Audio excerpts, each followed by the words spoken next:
at that nigga? Is this the illest nigga in Nebraska? What? Is you bout it, fool?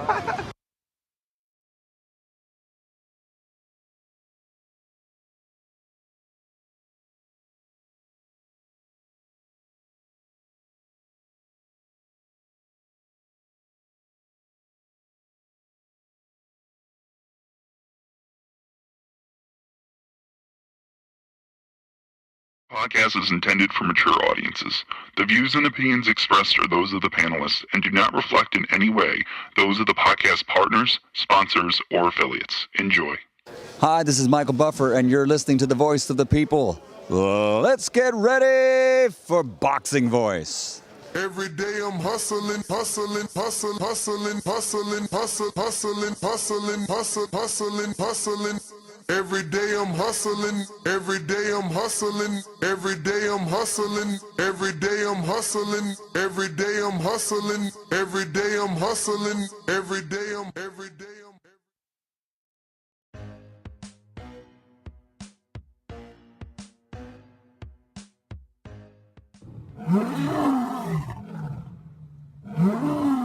TheBoxingVoice.com. What is it? Is it that they don't like the Charlos?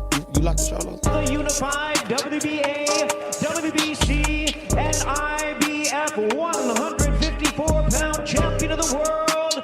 I'm happy, not angry, I'm passionate. The WBC middleweight champion of the world. No, I think you're a great fighter. And I know that already. They say, oh, the Charlos ain't fought nobody. Duh, because they don't want to fight us.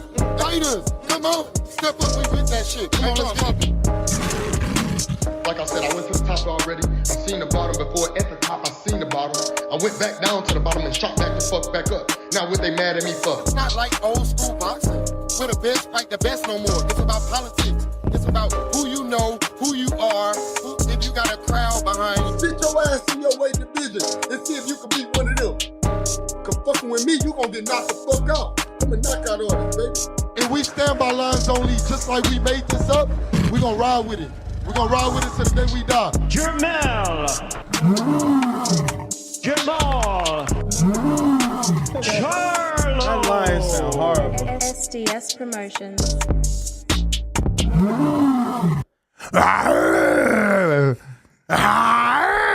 Yo, that lion sounds horrible. Sticky Paws, can you get us some lion growling audio from your friends at the lion habitat over there? Right on it. We'll get right on that. Live right now. Like that just sound like a fucking horror movie. A bad one. Black and white at that. What's up, ladies and gentlemen? Welcome back to another edition of the Boxing Voice Radio. First and foremost, what up, Daniel Alvarez? You are like, we got to call you Mile High Danny. You can't just be ring walk, bro. Like, one day he's in a state, the next day he's in another. Word. How was L.A., big city of dreams? That's New York, bro. But L.A. Is it? Absolutely. No, it's L.A., big city of dreams. Nah, but New York is considered the city of dreams. I think you're saying that because you already live on the West. Pretty sure everybody goes to L.A. with their dreams. Nah, champ. Yeah. It's New York, but nah, it's okay. New York's, actually, I'm going to be real. New York's phrase is actually, if you can make it in New York, you can make it anywhere. You can't change people's phrases. L.A. is big city of dreams because that's where, all the movies happen. But New York, if you can make in New York, then you can make it anywhere. You feel me? That's why I'm here, baby. Tri-state, baby, in this motherfucker. Yo, shout out to St. Louis Red. He's always super chatting. We finally got to put a face to the super chat, and he's in the building. I don't know if you're going to make a presence, so you can. You can pull up that chair whenever you are. Go around that way. Yeah. Yo, everybody watching probably thought that like I directed them down another hallway and shit. Go down that way. But yes, man, we're here to discuss this beautiful fight. Lord, how did it look to you, Danny, live? Did you have the ability to actually watch it? Do you think that you were able to see it clearly enough? Because I know there was a lot happening, a lot of superstars in the building. It looked like a jam-packed house. I don't know. So I'm sure you could have maybe missed something. But if not, tell me. How was it? No, the fight was sensational, and I'm glad that it changed venue for the rematch because it was what they call it, the war grounds. It was a war. You know, it was a war, and it was a very entertaining fight. I had a great seat. I was able to score. You know how it is when you watch a fight live. You always miss a punch depending on your angle. But, I had... So you were able to score? What you scored it? I had a 6'3" Charlo. Oh, because of the stoppage. That's right. Yeah, so it was, you know. 3. Which 3 did you give Castano? I gave Castano 1. Can't remember. Bo has my card, but he's not here yet. I could tell you for sure I didn't give him the first 2. Really? You tripping. I was actually mad to see Steve Farhood give Charlo the first 3. That was insane. Charlo, to me, you know, it was about the 3rd where he turned the tide, you know. It's arguable if he won that 2nd, you know. I wouldn't be mad with anybody that had it 1-1 going into the 3rd, but I think Charlo definitely won the 3rd and the 4th. But we already got a soupy. Yeah, we got J Rose with a $5 super chat that says, off topic, but can I get a overdose on you to start it off right? Damn. Why you doing that to my mans in them, man? To who? Him. He know. He trying to make Wilder get that 1,000,000 spins. Oh, my God. Another one. Yo. They don't want to see us win. Sing along if you know the words. Oh! Too hot, champ. Too hot. Right there. Hey!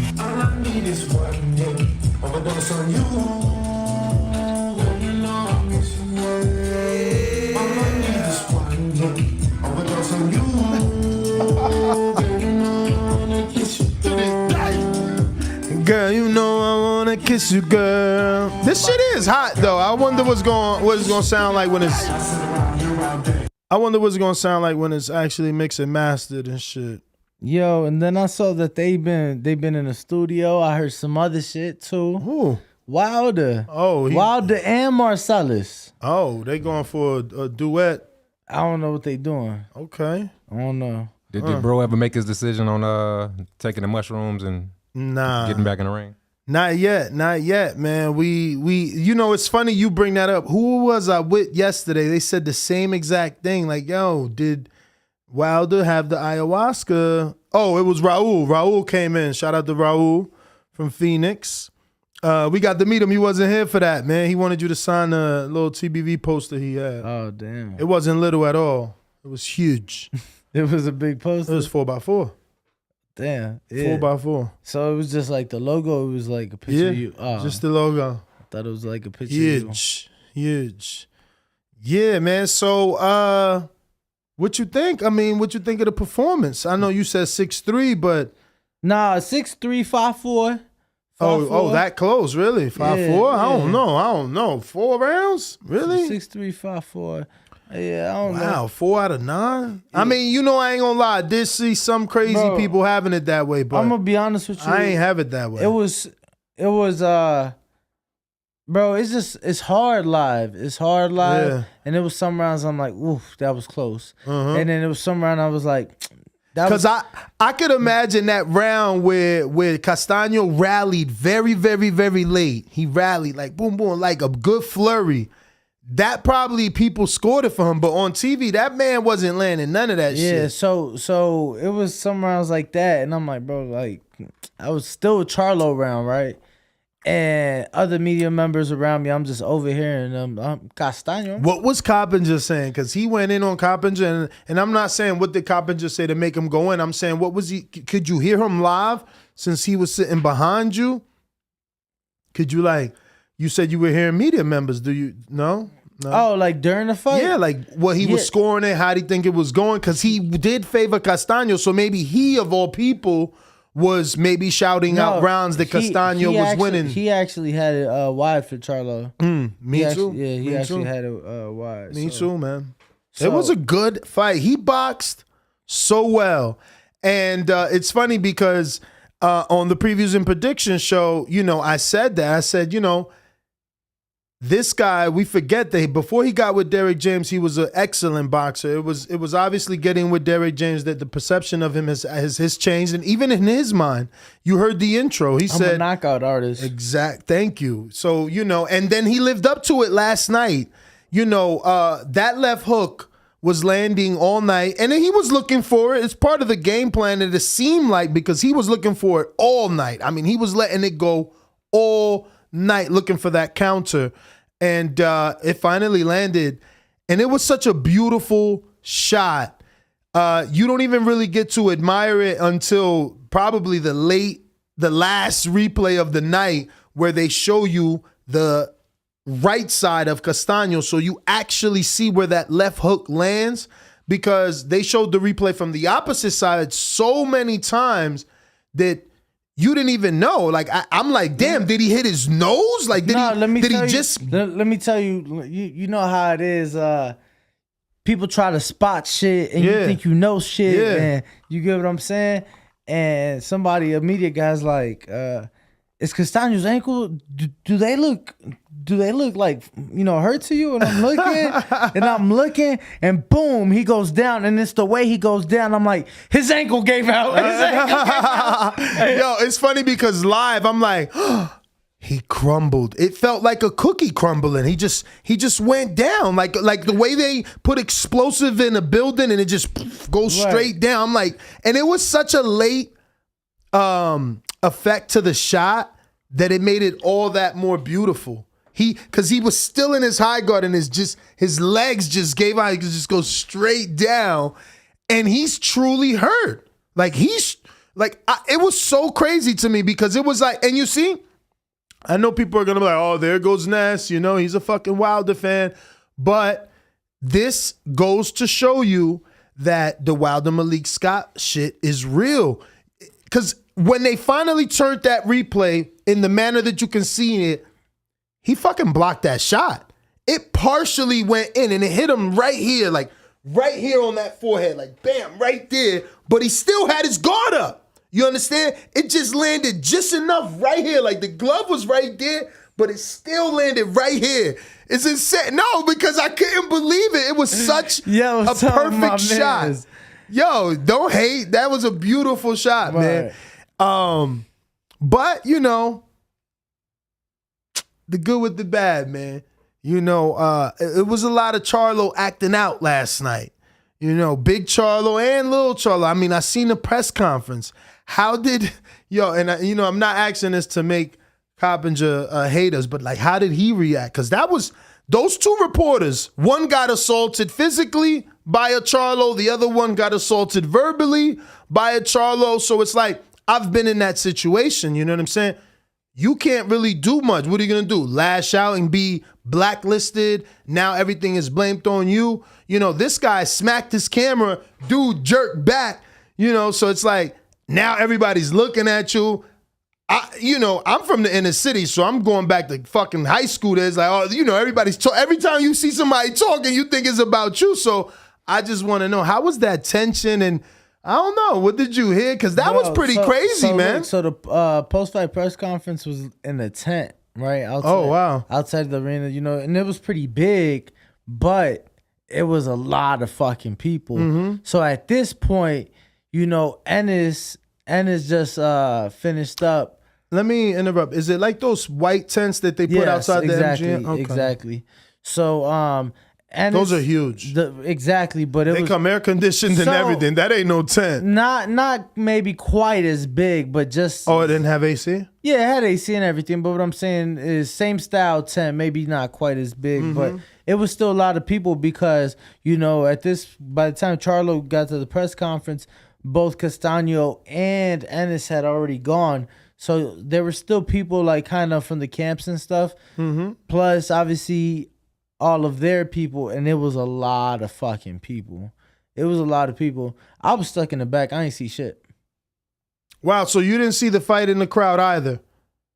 There was a fight that took over. Everybody, people were recording it. So, yes, I know what you're talking about, but somebody asked me about it, and what I was saying, whenever there's fights in crowded places, you may not see punches, but you'll see the crowd will shift. It's not like it stays still. It always moves in directions, right? Yep.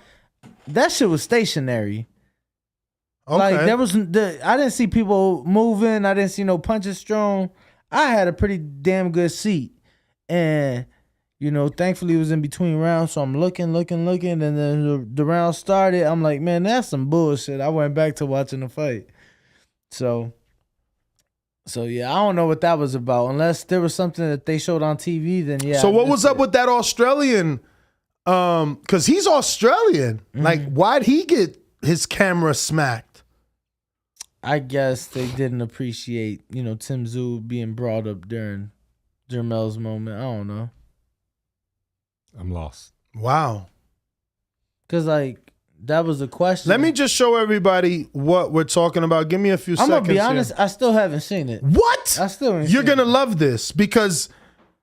Not because it's funny, because it's not funny. Because again, I put myself in this situation, which I have been, and it's just like, oh my God, what do you do in this situation, right? Like, you're embarrassed for the rest of the night, without a doubt. Let me take it back. Because you can't do shit. Yeah, let me take it back. I've had those moments as well, Ness.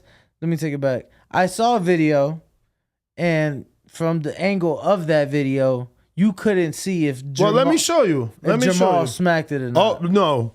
No, like when I seen this video, and crazy enough, it's Fight Stars that has it. When I seen this video, I'm like, dude's looking for a lawsuit.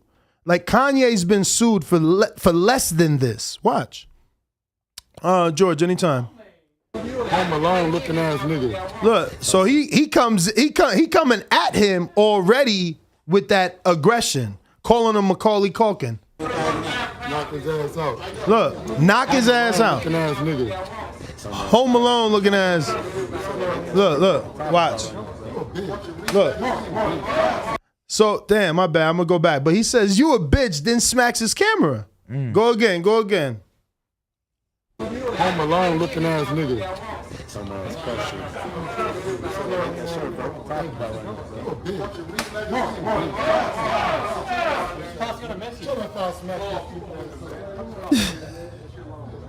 Now I can't make out what the Australian dude says after he gets. He's like, "You a bitch." So he smacks him. He's like, so the Australian's like, blah blah blah blah. You can't hear shit. I'm dying to understand it though. I don't know, man, because looking at it, it kind of looks like when Jermell motions, the Australian guy kind of flinches, and that's what You crazy? You don't hear the slap of the camera? Stop playing, man. Look at you. I hear you.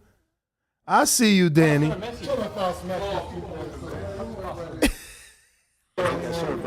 Look. See? Don't lie. Look. Watch it's a double left. Okay? It's a double left. So he goes like this. Look, he raises the left and says, you a bitch, then. So it's almost like jab hook. See what I'm saying? You a bitch. Bang. Feel me? He turned it over. That's that boxer in him. Let me one more time.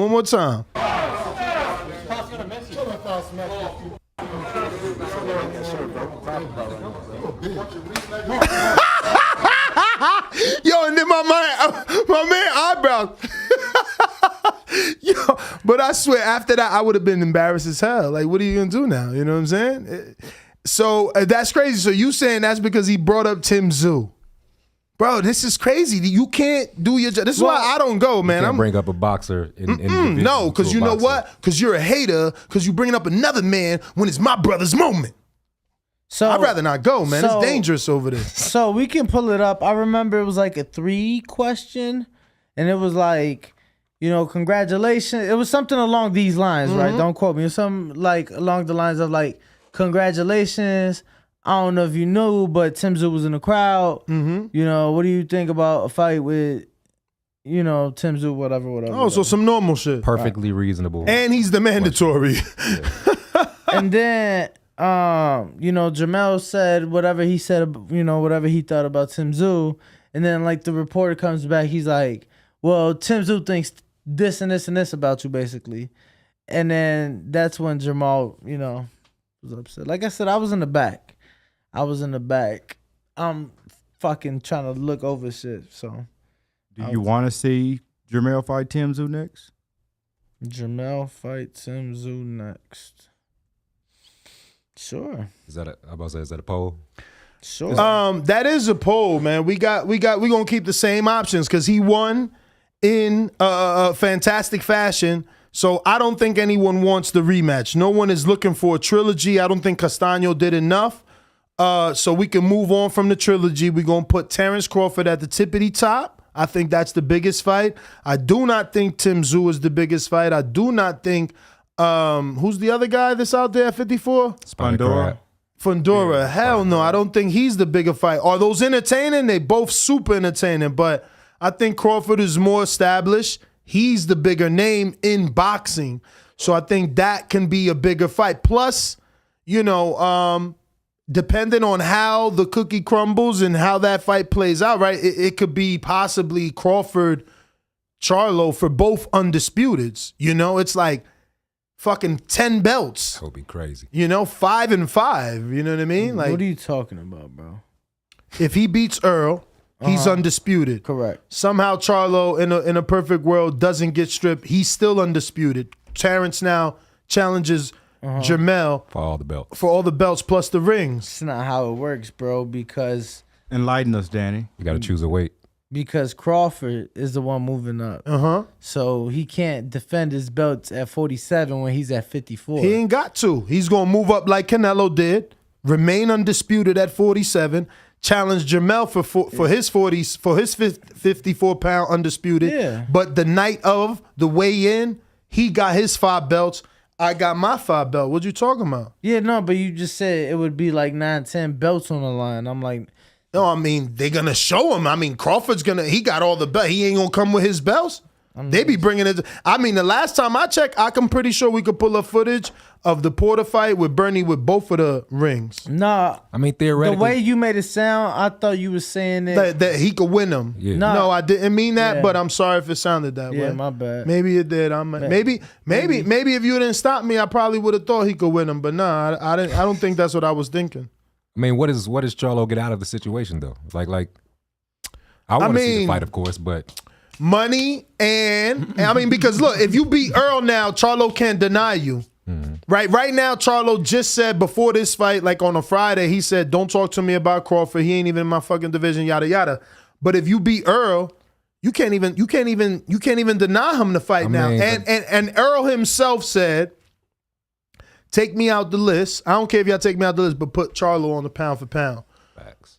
Which is something that we need to talk about, and I'm sure we'll talk about it all week because pound for pound has become the new hot topic around here. I don't know that we should get into pound for pound today because it usually takes over. Today just a recap. Yeah, it should be recapping and congratulating. It's cool to think about what he's going to do next or want to know what he's going to do next, but like, I think that toxic conversation about where he belongs in pound for pound, we need to save that for a nice, boring Monday, since Mondays are nice and long, because let me tell you, I've seen some shit out there. You know, people already making lists. It's getting crazy already. It's getting quite crazy. Speaking of making lists, Discord back call, where y'all at, man? Y'all know what the analytics, y'all supposed to be, you know what I'm saying, providing. Charlo don't bring them out like my man's in them, man. You know, it's just slightly different. I'm sad, bro. You was right the whole time, and I'm really sad that y'all not coming out for the unified champion Charlo. You know what I'm saying? Y'all's guy. Undisputed. I ain't gonna say he not my guy, nothing like that. Undisputed. I see the head honcho, he here. He obviously here. I see him. Knock his ass out. But you know what I'm saying? Sorry about that. Everybody George. else just missing, bro, and that's sad. I mean, you know, but we just Canelo getting warmed fight, up. They all there. Oh yeah, because you know, people love to hate more than they love to congratulate. You ain't noticed that? That's what I'm noticing, and I'm sad that I'm actually getting to see it firsthand because I just didn't expect it to be this way. I'm disappointed. Yeah. What'd you guys think of Boots' performance? You talking about the punch behind the ear? Why are you saying that? I watched it on replay. It was right here. You can't pull up one replay that is behind the ear. Come on, bro. Yeah, I'm glad you got something in your pocket that's still gonna look false. Bro, people Pull it up on the laptop and screen share it. I'm finna send it. I can't screen share from my Yeah, man. don't worry. That's Don't right, worry. That's right. Send it however you want. We gonna show it. We gonna show it. Everybody want to say Boots hitting people behind the head. First of all, why Castillo put his head down? Why you put your head down? What do you think is going to happen to the punch that's coming straight and you duck down? You know what I'm saying?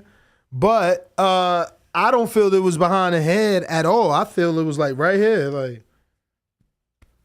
you know what I'm saying? Right at the top. Right at the top. Nice top of the head shot. Which is supposed to be the hardest part of the body. I don't know how that happened. Man, that's behind the head, bro. Let's see. I want you to be right. Get that controversy going. That'll be 2 shots. This controversial, man. I mean, you know, Delorme tried to contest the last one. That didn't work out. So, but Clayton was not. I mean, he was all smiles. I don't know what you could see from ringside, but man, I ain't never seen nobody more happy for a fight to be over. I swear. Yeah, I actually interviewed. He was smiling. I interviewed one of his cornermen, Bobby McRoy, after the fight, and you know they just felt that they couldn't get that jab established, and he never let his hands go. Listen, and that's what I was saying on the live fight chat. Like, if you don't eventually let your hand, like, you just gonna end up being outboxed for Torah, because Boots was just keeping him so busy. All he was doing was staying on defense because there was so many shots coming at him. Did we get to Medellin Flacco? No, we got a couple super chats to get to. Let me start. It looks like let's start from the beginning. Did y'all get to that Mad Bent? I see Mad Bent. I know you read one Mad Bent. You sure? Nah. We're going to go for the beginning. Yeah. Mad Ben says, thank you, Charlo, for the payday. Jerry and Yoka messing up my vegan diet with the crow. Then we got Mike Henry. Shout out to Mike Henry. I think that's our barbecue guy. He said, what up, fellas? I see him going to 160. Oh, you talking about Mel? Yeah. Well, I don't know. I seen a screenshot, so I don't know how real this is. You were at the press conference. Did Jermell tell anyone that he was moving up so that his brother could move up, so that his brother could reign at 160? Is a quote going around on a screenshot that Jermell is allegedly quoting, saying, I'm going to move up to 168 so my brother could reign at 160. You know, I don't want him to make 154 no more. He already undisputed. I don't know. But if that's true, I don't know. That's what I want. I want him to go to 168, and yeah, let Jermell go to 160. He could easily challenge anybody as the undisputed champion at 54. He could challenge Triple G right now as the WBA champ. He could challenge anybody. Whoever got the WBO, he could challenge. He could challenge whoever he want. He could challenge Andre with the WBO. He could challenge whoever he want right now. All he got to do is ask. What you think of that Andre's fight being canceled? I told you. Actually, I told y'all here on the show, but I don't know if it was you I was talking to yesterday or someone else, where I'm like, half of my theories there. I said that this fight wouldn't happen and that he would end up with PBC. Now the fight not only got postponed and now it's terminated and canceled. Yeah. So last piece of the puzzle is him signing the PBC. So let's see. That would be great for him, you know. That would be great for him. We got Medellin Flacco that says, fight of the year. Definitely a fantastic fight. Definitely. From the beginning to the end, I don't think it had any really lows in it at all. It was a fantastic fight. Yeah, no, let me tell you, majority of the fight, people was on their feet. You know, the crowd was loud. The crowd was into it. I seen CYP fucking with the people. Bro, he kept fucking with the Argentines. I'm like, bro, one of these guys finna swing on him. I kept saying it. One of these guys they gonna snake him. Motherfucking Charlo was swinging. Charlo went in there with a mentality like, if you hit me, I gotta hit you back. If you hit me, I got to hit you back. It was crazy, man. And one, he went like, you know what I'm saying? He tried to go for a right, and he just ran into a right, and he didn't. And I expected for him to be hurt, because it's like you bringing force to an already force coming at you. Man, he was eating everything. That man chin is underrated. So has he ever been down? Who's that? Jermell. Mel. I don't think he ever been down, right? Harrison never put him down? Nah, not that I recall. That dude chin is underrated. We got to start talking about his chin being up there with Triple G. Great He chin. took some shots and in that he didn't fight. even have a stain on him, not a mark, not a bruise, nothing. Nothing, man. He was and he was a dog in there. He boxed when he had to, but every now and then he wanted to exchange with Castano, man. It was crazy. The only thing you could criticize about that fight last night was the clinching, which ended up being a tactic. The clinching. He stopped it though. Charlo wanted to exchange. He stopped it. He did it for a few rounds, and it's crazy you bring it up because I brought it up and I compared it to Kelbrook, because Kelbrook would do that in the Porter fight. He would throw off his shot, 1-2, boom, grab you and fucking negate all your energy and every plan you had. And that is a good strategy early on in the fight when the opponent has a lot of energy, especially when they're a combination puncher as well, and they get in the inside. You could get caught. And to neglect that or to neutralize that, he clinched early on, and it ended up being a good tactic that. And it's crazy because Castano did look tired. He did, seem to have gassed. Yo, and I think a lot of it too that I don't know if people are giving him credit or not, but that I saw a male dude that I liked. Bro, he kept going to that body, kept shooting to the body periodically. Yep. It wasn't as consistent as it looked alive, I guess. He didn't use the jab much either. I mean, look, I guess he lived up to his words, right? Like he said he wanted a knockout, and he said he didn't want to go overtime. But I wanted him to use the jab a little bit more. I felt like he was just range finding with it. He wasn't really popping it or snapping it. You're right. Every now and then he would shoot it to the body, but not nearly as much as he could have. But I gave him credit live, and I'll say it again. That man had amazing stamina because he moved all night. He boxed and won that fight. He may think he's a puncher, and he did, by knocking him out. But he got that by boxing. Even though his jab wasn't as beautiful as I would have wanted him to use it, it wasn't as snappy. He was still using it to stop Castano from coming forward because he was just a smaller man. Like Mel could literally put his jab out there on some stiff arm shit and stop him from coming forward. But I wanted him to use it more like Devin Haney, snap it, and then every now and then, kind of tap on that high guard to loop around, because Castano was just coming forward with a high guard. Yo, what's up with Canelo, Castano, and Oscar Valdez? Are they not watching the fights the week before they fight? Mexican style. That shit, no, because these Argentine, that shit's stupid though. They just give you your forehead. Here's my forehead, and it's like, bruh, if you got a jab, you just. Triple G, Kazakhstanian, but it's still Mexican style, or was when he was with Abel Sanchez anyway. Mm-hmm. Can't be Mexican style with John Banks. Eric Amazkua, and it says, yo, what's good? This Eric. I had Pacquiao, Son, and Heron about you guys out.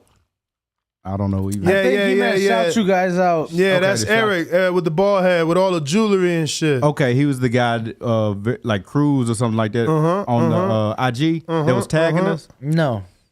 Yeah, that was him. Yeah, it's the same dude that me and you was talking about the other day. Me and our crew or something. From the MGM Devin Haney fight. But he said he had him shout us out last night. Sorry I miss you, Danny. Last night was great. It was. I definitely seen the Pacquiao Son shout out. We got Oscar with a $4.99. He say after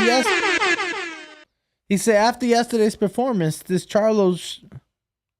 Charlo should shot for PP.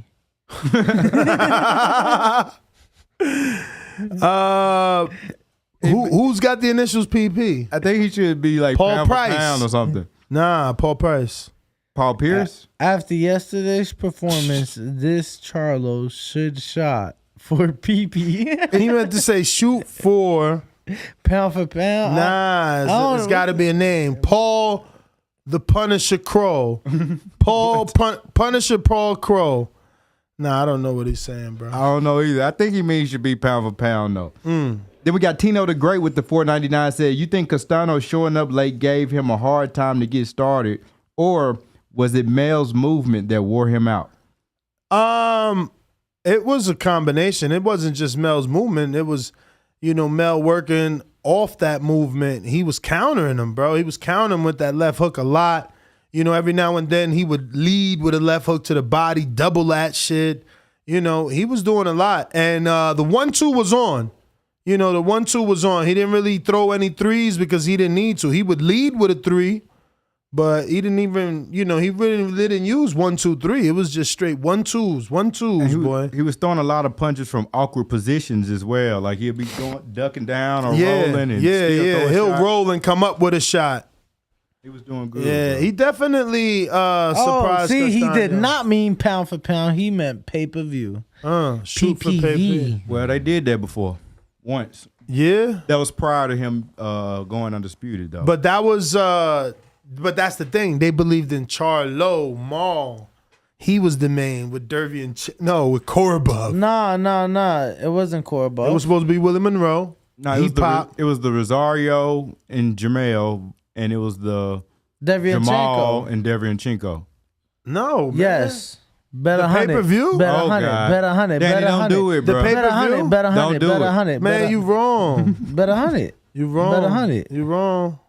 You trying to get your money back from Bo? No, I paid Bo. Exactly. So you trying to get a bet with me? You better get out of here. I just know. I know it wasn't pay. I know it was on pay-per-view. Bro, that shit was on pay-per-view September 26, 2020. Who?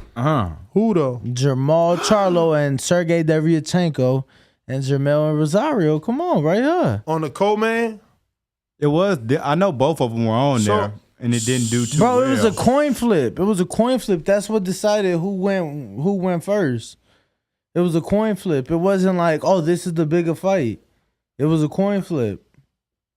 Cause it was Devianchenko and Maul main event, and I felt that it should have been Rosario and Mel because I felt that was the better fight. We got Rodney or the bigger fight. With the 199 said, Charlo dared to be great and succeeded, unlike El Nello, laughing emoji. That was a $2 super chat, by the way. Then we got Oscar with the 199 said, pay-per-view, my bad. You got it. We figured it out. Followed by another Oscar 299. 199, excuse me, said, no, but Jermell about that business. I don't know about Maul. Yeah, and I mean, Maul, you got to be careful. He out here pretty aggressive. Macking niggas. Hey, Bo, Nuts ain't take the bet because he started to read the chat. He like, oh, shit.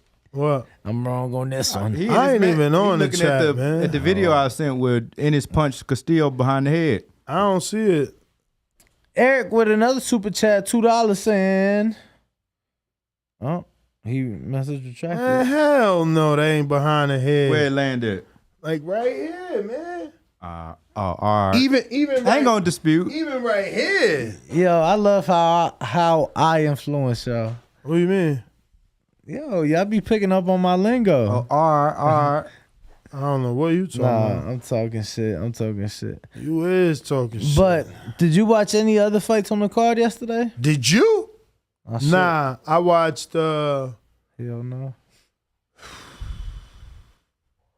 We watched the Zurdo card and some of the trailer we seen Emiliano Vargas. Yeah. Damn, y'all got busy last night, huh? It was hard to do though. Watch 3 cards at the same time, and at points, none of the guys were fighting at all. I promise you that shit don't. You know what you're looking at? You're looking at the punch before it even land as a punch to say it's behind the head. Show this shit, George. This crazy, man. And watch everybody still gonna agree with St. you. Louis Red, where it landed. Oh, wow. I thought it was the top of the head, like Des was saying. That is the top of the head. But after the replay, you gotta let it land. Don't watch the glove. Watch the way the glove land. Look. See that? I don't know. George, where did it land? I don't know. But it's irrelevant. I mean, that was one more the time. result One more anyway. time. We're gonna let George say what he think. A good, clean, unbiased opinion. That's not behind the head. Thank you. Not behind the head. I agree. Thank you. All right. I still want to play. Keep it up one more time, man. I want to see that. Cause look where it land. This is Look at that. Nah, man. Yeah, that's the side. That's the side. That's the side. It's back here. Don't get me wrong. It's definitely somewhere in this back ear region, the back above the ear. Like it's definitely here. But again, all right, so I consider. Don't take it down, George. Don't take it down. I just consider that behind the head. He's also low as fuck. Like that's not my problem. Like yeah, I got you. Why is your head down there? Look. See, I consider like the ear area, like behind, like. But that's what I thought you were talking about. I considered I considered that behind the head, but it wasn't a dirty shot. All right, see, when you say behind the head, I was hearing behind the ear. You know what I mean? Which is kind of in that same area. Slide over just a bit. No. You can. Yeah. We did it usually yesterday. It's just he's not in the proper. There you go. Now you're in the proper position because this is your camera at all times. Got you. But relevance though, like I mean, that was going to be the result anyway, right? It was going to be a knockout at some point. But it would have been had it under 5.5, and but it would have been good. It would have been good for it not to have any. To me, there's no controversy there, but I know there are dozens, if not 100,000s, that may think otherwise. Which is funny because in this comment section, I'm not seeing anyone, but there's only 3 comments here, which is odd. Yeah, that's just a random Instagrammer. No, it's not random. That's Woodsy. Who's Woodsy? He used to work for ESPN and New York Night at the Fights. That's Woodsy is, oh my God, what is his name, Danny? I don't know his name. Michael Woods. Yeah, that's his real name. Yeah. Michael Woods. Shout out Woodsy. Yeah. With the good content. He's got a podcast with ESPN and all that stuff. Ohio Runs Boxing got a $4.99 super chat, says GGG versus Jermell Charlo. Fight the smaller brother who is more accomplished, so give Jermell his damn payday. I'll take it. See? Did we do a poll? We didn't even put all the options. We forgot. We got Fundora, Terrence Crawford, Tim Zoo, and Move Up to 160. And Move Up to 160 is leading the poll at... Move Up to 160 and what? You didn't even put a name. It's many. I mean, there's multiple names at 160. Move Up to 160 and Undisputed. Boo Boo's still technically at 160. Boo Boo. That's why I should have said move up to 160. Fundora is actually now in the lead with 32% of the votes. I don't even know why people want that fight. Followed by Move Up to 160 with 31%. Don't get me wrong. Votes. I like that fight a lot. But for Charlo, is that the biggest next fight available to him? Like someone super chatted. I mean, Andrade would be the biggest next fight for him, but that's not going to happen. I don't know about all that. What you mean? Everybody would. Man, you know what's the biggest next fight? Crawford. Next definitely. In line is Tim Zoo because he brings international pay-per-view money. Plus, it could possibly be pay-per-view hit. Listen, those son of a legends bring a lot of tickets. When Ricky came here, he brought like 30 for the Mayweather. Look at what Billy Joe and Canelo did.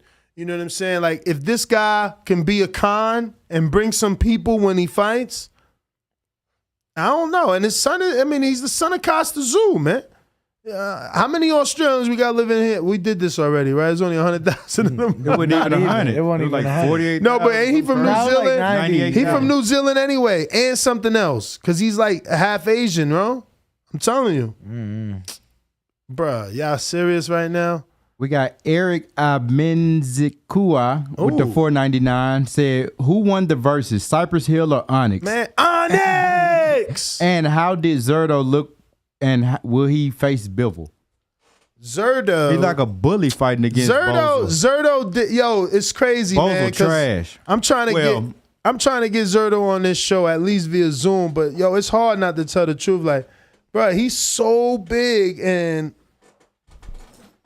and not like bodying dudes, man, and taking his time. Like he stopped him in the fourth though. It didn't even go past so 4 much rounds. reach. I don't know. I guess I get impatient, man. He got so much reach, so much height. Then he gives up his height. You wanted him to Emiliano Vargas him. Yes, you see how Vargas came out there, Danny. You ain't get to see that, did you? At least on IG. Some street fight stuff. Pull it up on IG. Pull it up on IG. Check his IG. See if you can pull it up. Boy, that boy came out there to win. That shit was serious. He went out there to win. And shout out to his jeweler. I don't know if they gave him that. He using it for.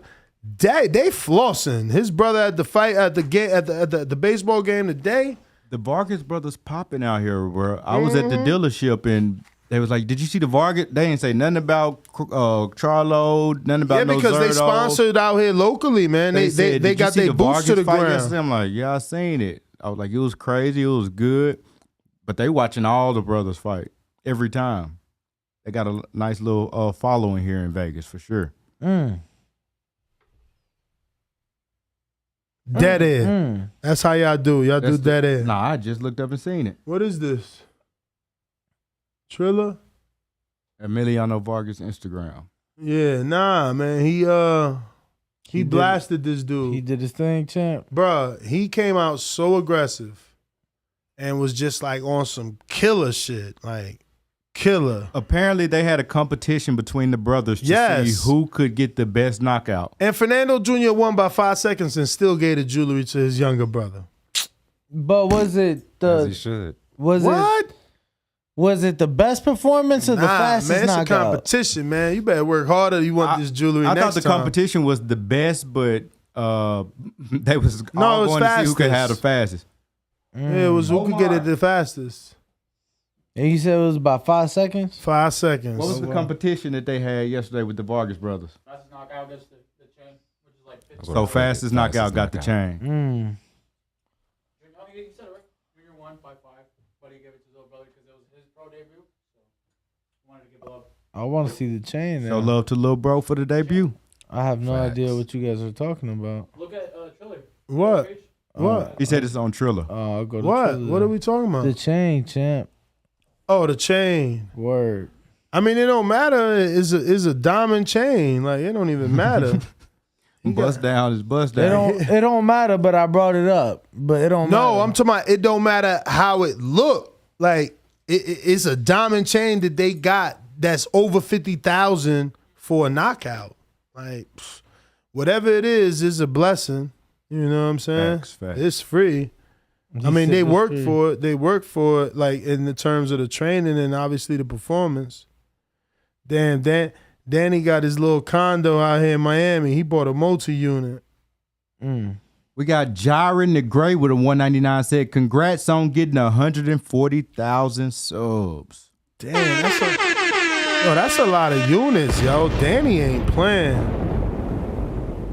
Then we got Oscar with the 199 say, Jermell versus Munguia pay-per-view. Oh, wow. Make it happen. Wow. Jermell versus Munguia. Yeah, I'll take that. Yeah, but I don't know. You know, that is a great fight, actually. That's that is a chin versus pay-per-view. chin right there. No, Jermell knocks out Munguia ASAP. I mean, I seen Munguia hard shots. The only way Rosario. Jermell don't knock out Munguia is if somehow Munguia's power is real and he hits Jermell first, and somehow all of a sudden Jermell, you know, he can't take it. But like Munguia, chinny as hell, man. He be getting hurt by way lesser men than Jermell, like way lesser men. But he still end up getting a knockout though. Who? Munguia. Yeah. Against lesser men. That's a wild statement, though. Jermell knocks out Munguia. So Jermell is a knockout artist now. Like, I mean, I know he claims. I mean, especially if he fighting Munguia. I ain't trying to hit it. I seen Munguia be hurt by way lesser men. Talent. You Like know who? what I'm saying? Your man from Ireland. Patrick Holland. Rosado hit him. So many people. Yo, Mel touch him, he detonating. That's all I'm saying. I mean, so many people. I could go on and on. Definitely the dude from Ireland. Who he fought before that or after that? I know. Didn't he fight the dude with the mustache? Gary O'Sullivan. Yeah, but that was. I think that ended quick. But the Rosado fight is enough too, man. Come on, Rosado touched him, and Rosado ain't got that male power. Is it not wild that we throwing all these names around for Jermell to potentially fight, and we actually believe these fights can happen, likely will happen? I mean, the only reason I haven't said no to the Munguia is because there's so many belts. There's no way that Oscar would say no. But Oscar knows Munguia will lose.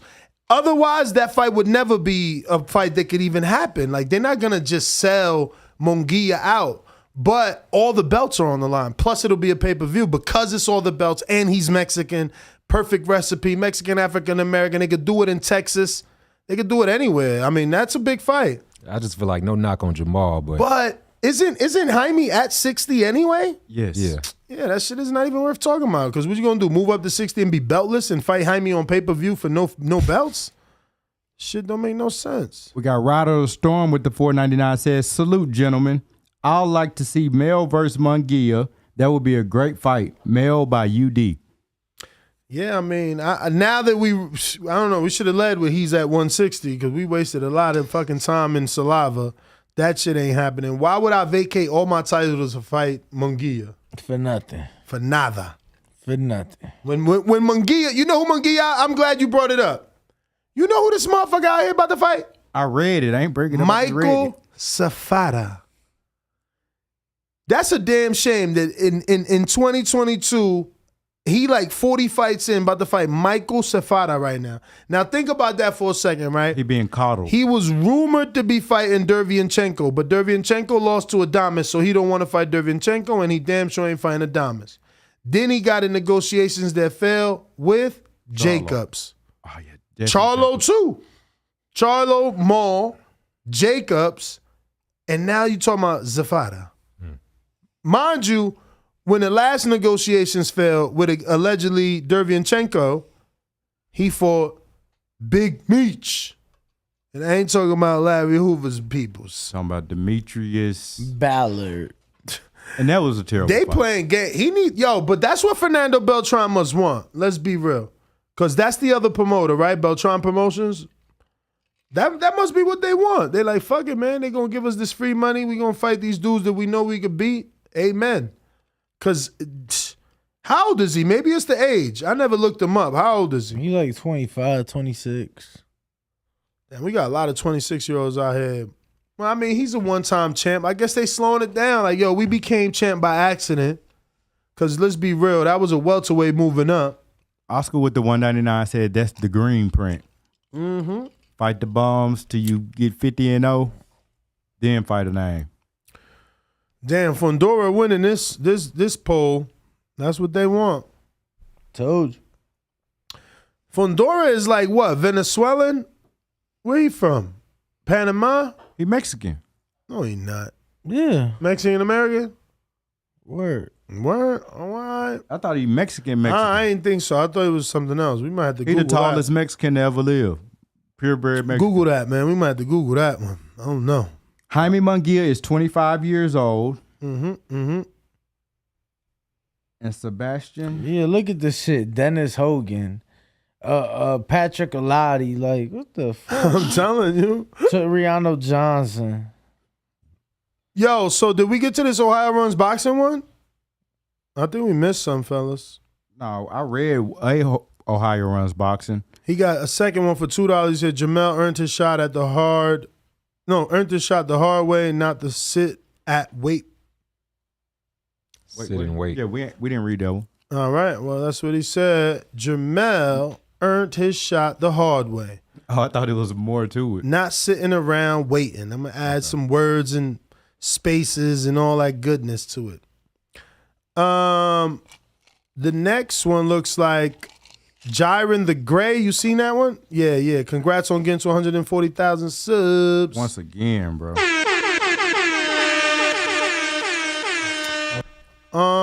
growth is beautiful. So there's been a lot of chatter of a Jaron and Rashidi Ellis and or Thurman fight. Does Thurman take it? I know Rashidi will, but he will be in an unfortunate situation where he's 2 years out the ring having to take a Jaron Boots Ennis fight as his first fight back. Rashidi versus Keith Thurman will be a very good fight. Yeah, probably a safer fight for both of them. For Keith, you know, people think that Keith gets stopped in 8 rounds with Ennis. What do you guys think? I don't know about stopped in 8. He never been stopped, but he has been hurt to the body. And I mean, I don't know that anyone would say he hasn't been in there with a finisher because Pacquiao is that, but Pacquiao didn't finish him. Yeah, no.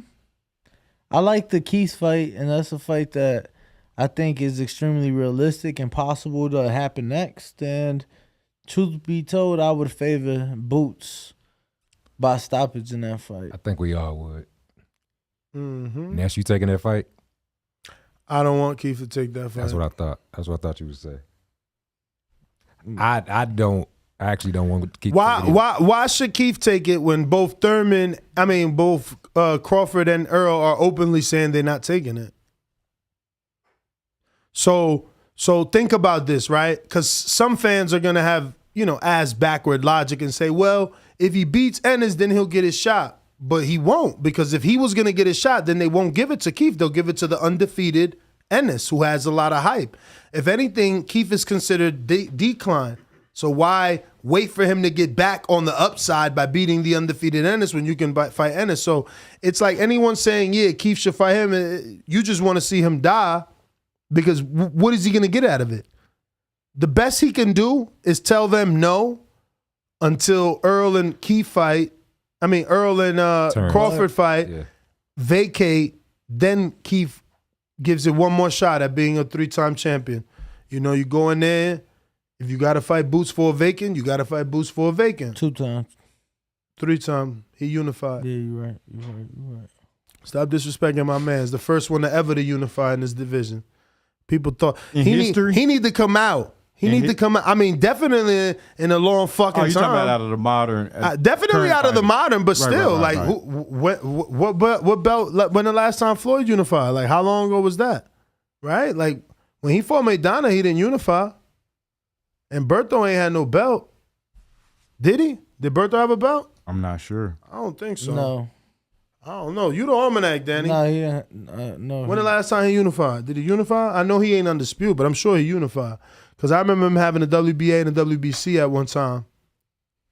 I think even when he fought Shane, right? Shane came into the fight with the WBA after beating Margarito, maybe. And he had the BC. Let's see. Because he definitely unified after that. He probably unified earlier, too. We got Prada Pierre with a $2 super chat. Says, Hogan damn near beat Jaime, so he'll be protected.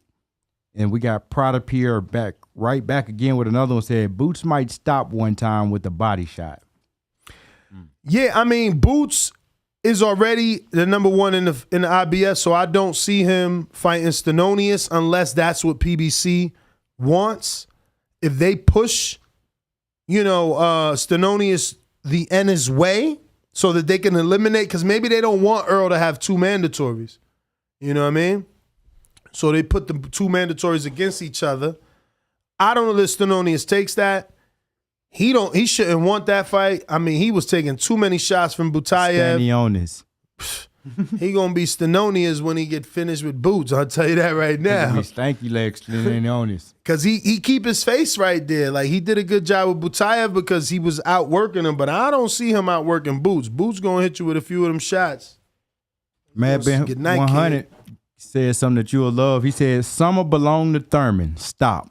I don't know if he in agreement or is he going against. No, he agreeing. He's saying Thurman going to do his thing by the summer, but we've been waiting for that for a while.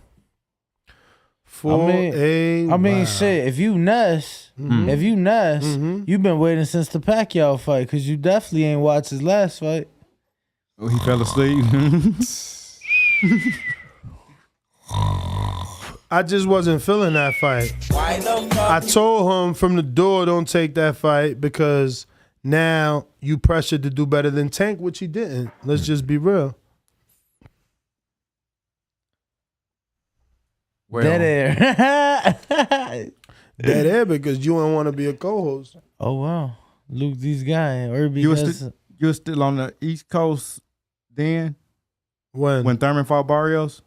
Nah, he was here. Yeah, no, I wasn't. I was on the East Coast. You was here. I was here, but I was on East Coast time. Yeah, you was living in Vegas. Living in Florida. Yeah. All right, so yeah, he was literally on the East Coast down south, southeast. So that's an excuse. That's valid. The fights come on super late there. But no, he was here during the fight, but he was still living in Florida. It was just one of his Vegas trips. So he was asleep at 8 o'clock at night. Correct.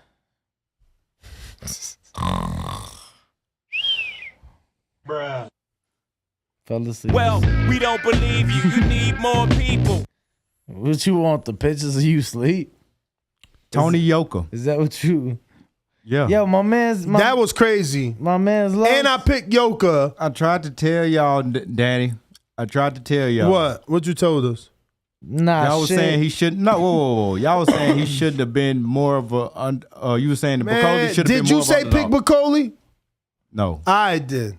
Come on, trying to get his side credit. Y'all tried to. I tried to tell you. He was like, he fought it. He been knocking out everybody. He was like, he beat Johnny Rice. I'm like, a bunch of people beat Johnny Rice. He was, but it ain't only Johnny Rice. You see his resume, but listen, Bacoli. You started naming Christian Hammer and a few. Yeah, other he names. had a bunch of names, but listen, Bacoli was just on some like monster shit. He just was coming forward, bro, and it was funny because it was barely any technique. He literally was just like. Just coming forward, just throwing punches. Too much man for him. He was too big. Yeah. It's crazy that because we met Tony Yoka. I wish I could have met him. You wasn't there? No, I wasn't there. Bruh, he's 6'9". What it say on BoxRec? He's big as hell, and Bacoli made him look small. He bigger than Johnny? Hell yeah. Hell yeah. But Johnny... Is he bigger than Christian Thun? They're about the same height. If not, he's taller. Christian Thun a beast. BoxRec say he's 6'7". Okay, that can't be right because I'm not. I was about to say 6'6". I'm 6'5" though, and he was tall, man. You was there the day when he had the black on, black shorts, black tank top. Man, he tall as fuck. I'm telling you, height don't win fights. It don't. But I'm saying Bacoli made him look small. Bacoli was looking even bigger. Bacoli's arms was like Johnny Rice arms, man. I'm telling you, that dude got the biggest arms I've seen out that here dude for was, a boxer. He was killing them too to the body. He was busted up. I was mad watching that fight. Like, damn, we should have did a live fight chat. BoxRec got Bacoli listed at 6'6". So they saying that Bacoli's only 1 inch shorter than Yoka. And then he got how much weight on him? And let me tell you, how much weight did he weigh in last night? 241. Oh my God, that's crazy. He looked so much bigger. Bacoli was 275. No, Yoka. Bacoli was 241. That's insane. Yoka is 275. That's the height. It's the height, but that's insane because he's so much leaner. But you saying it's the height, but on BoxRec it's saying they only 1 inch apart. Right. I don't know, man. Genetics. What you want me to tell you? I tell you one thing.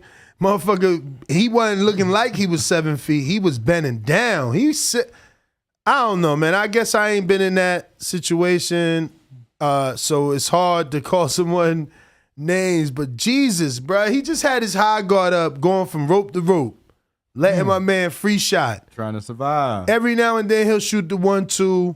You know, did he look worse than Dominic Boesel did last night? Hell no, man. He ain't look that bad. And I wouldn't even compare it, man. Like, it wasn't like Boesel ain't on his level. Like, Bacoli and Yoka, that's a real fight. Boesel is like, who the fuck is he? You know what I'm saying? That shit was crazy. He was number 1, too. Prada Pierre right back with a $2 super chat said, Thurman is in a tricky spot. Who can he fight? Back to back from Prada Pierre. He better not fight Jerron because that's the thing. They ain't gonna fight you because you beat Boots. They gonna fight you less.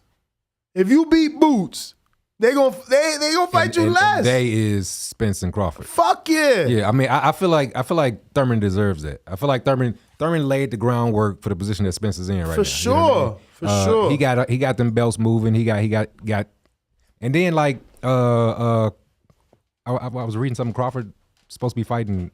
I shouldn't say that. It was rumored to be fighting Danny Garcia. I don't know. I hope that's not true, but I would rather Crawford take the Thurman fight if he was going to do a warm up. Not the Thurman, the Thurman. If he was going to do a warm up before Spence, that's the fight I wanted to see. I don't know how I feel about that, man. Y'all got my boy out here like he's some sacrificial lamb. He is the inaugural. I just felt like, I mean, a lot of fights I've watched of Crawford, it's been a while. I mean, he was down in a lot of those fights, and he just comes back to win, you know? Nah, man. Give Thurman Rashidi. He ain't down. He downloading. Give Thurman Rashidi. They both been on layoffs. Obviously, Thurman got the advantage because he had the Barrios fight, but rightfully so. He's the one that lost to a legend. Now, Rashidi's a good fight. Yeah, Rashidi. But Thurman wants Crawford and Spence. So he say.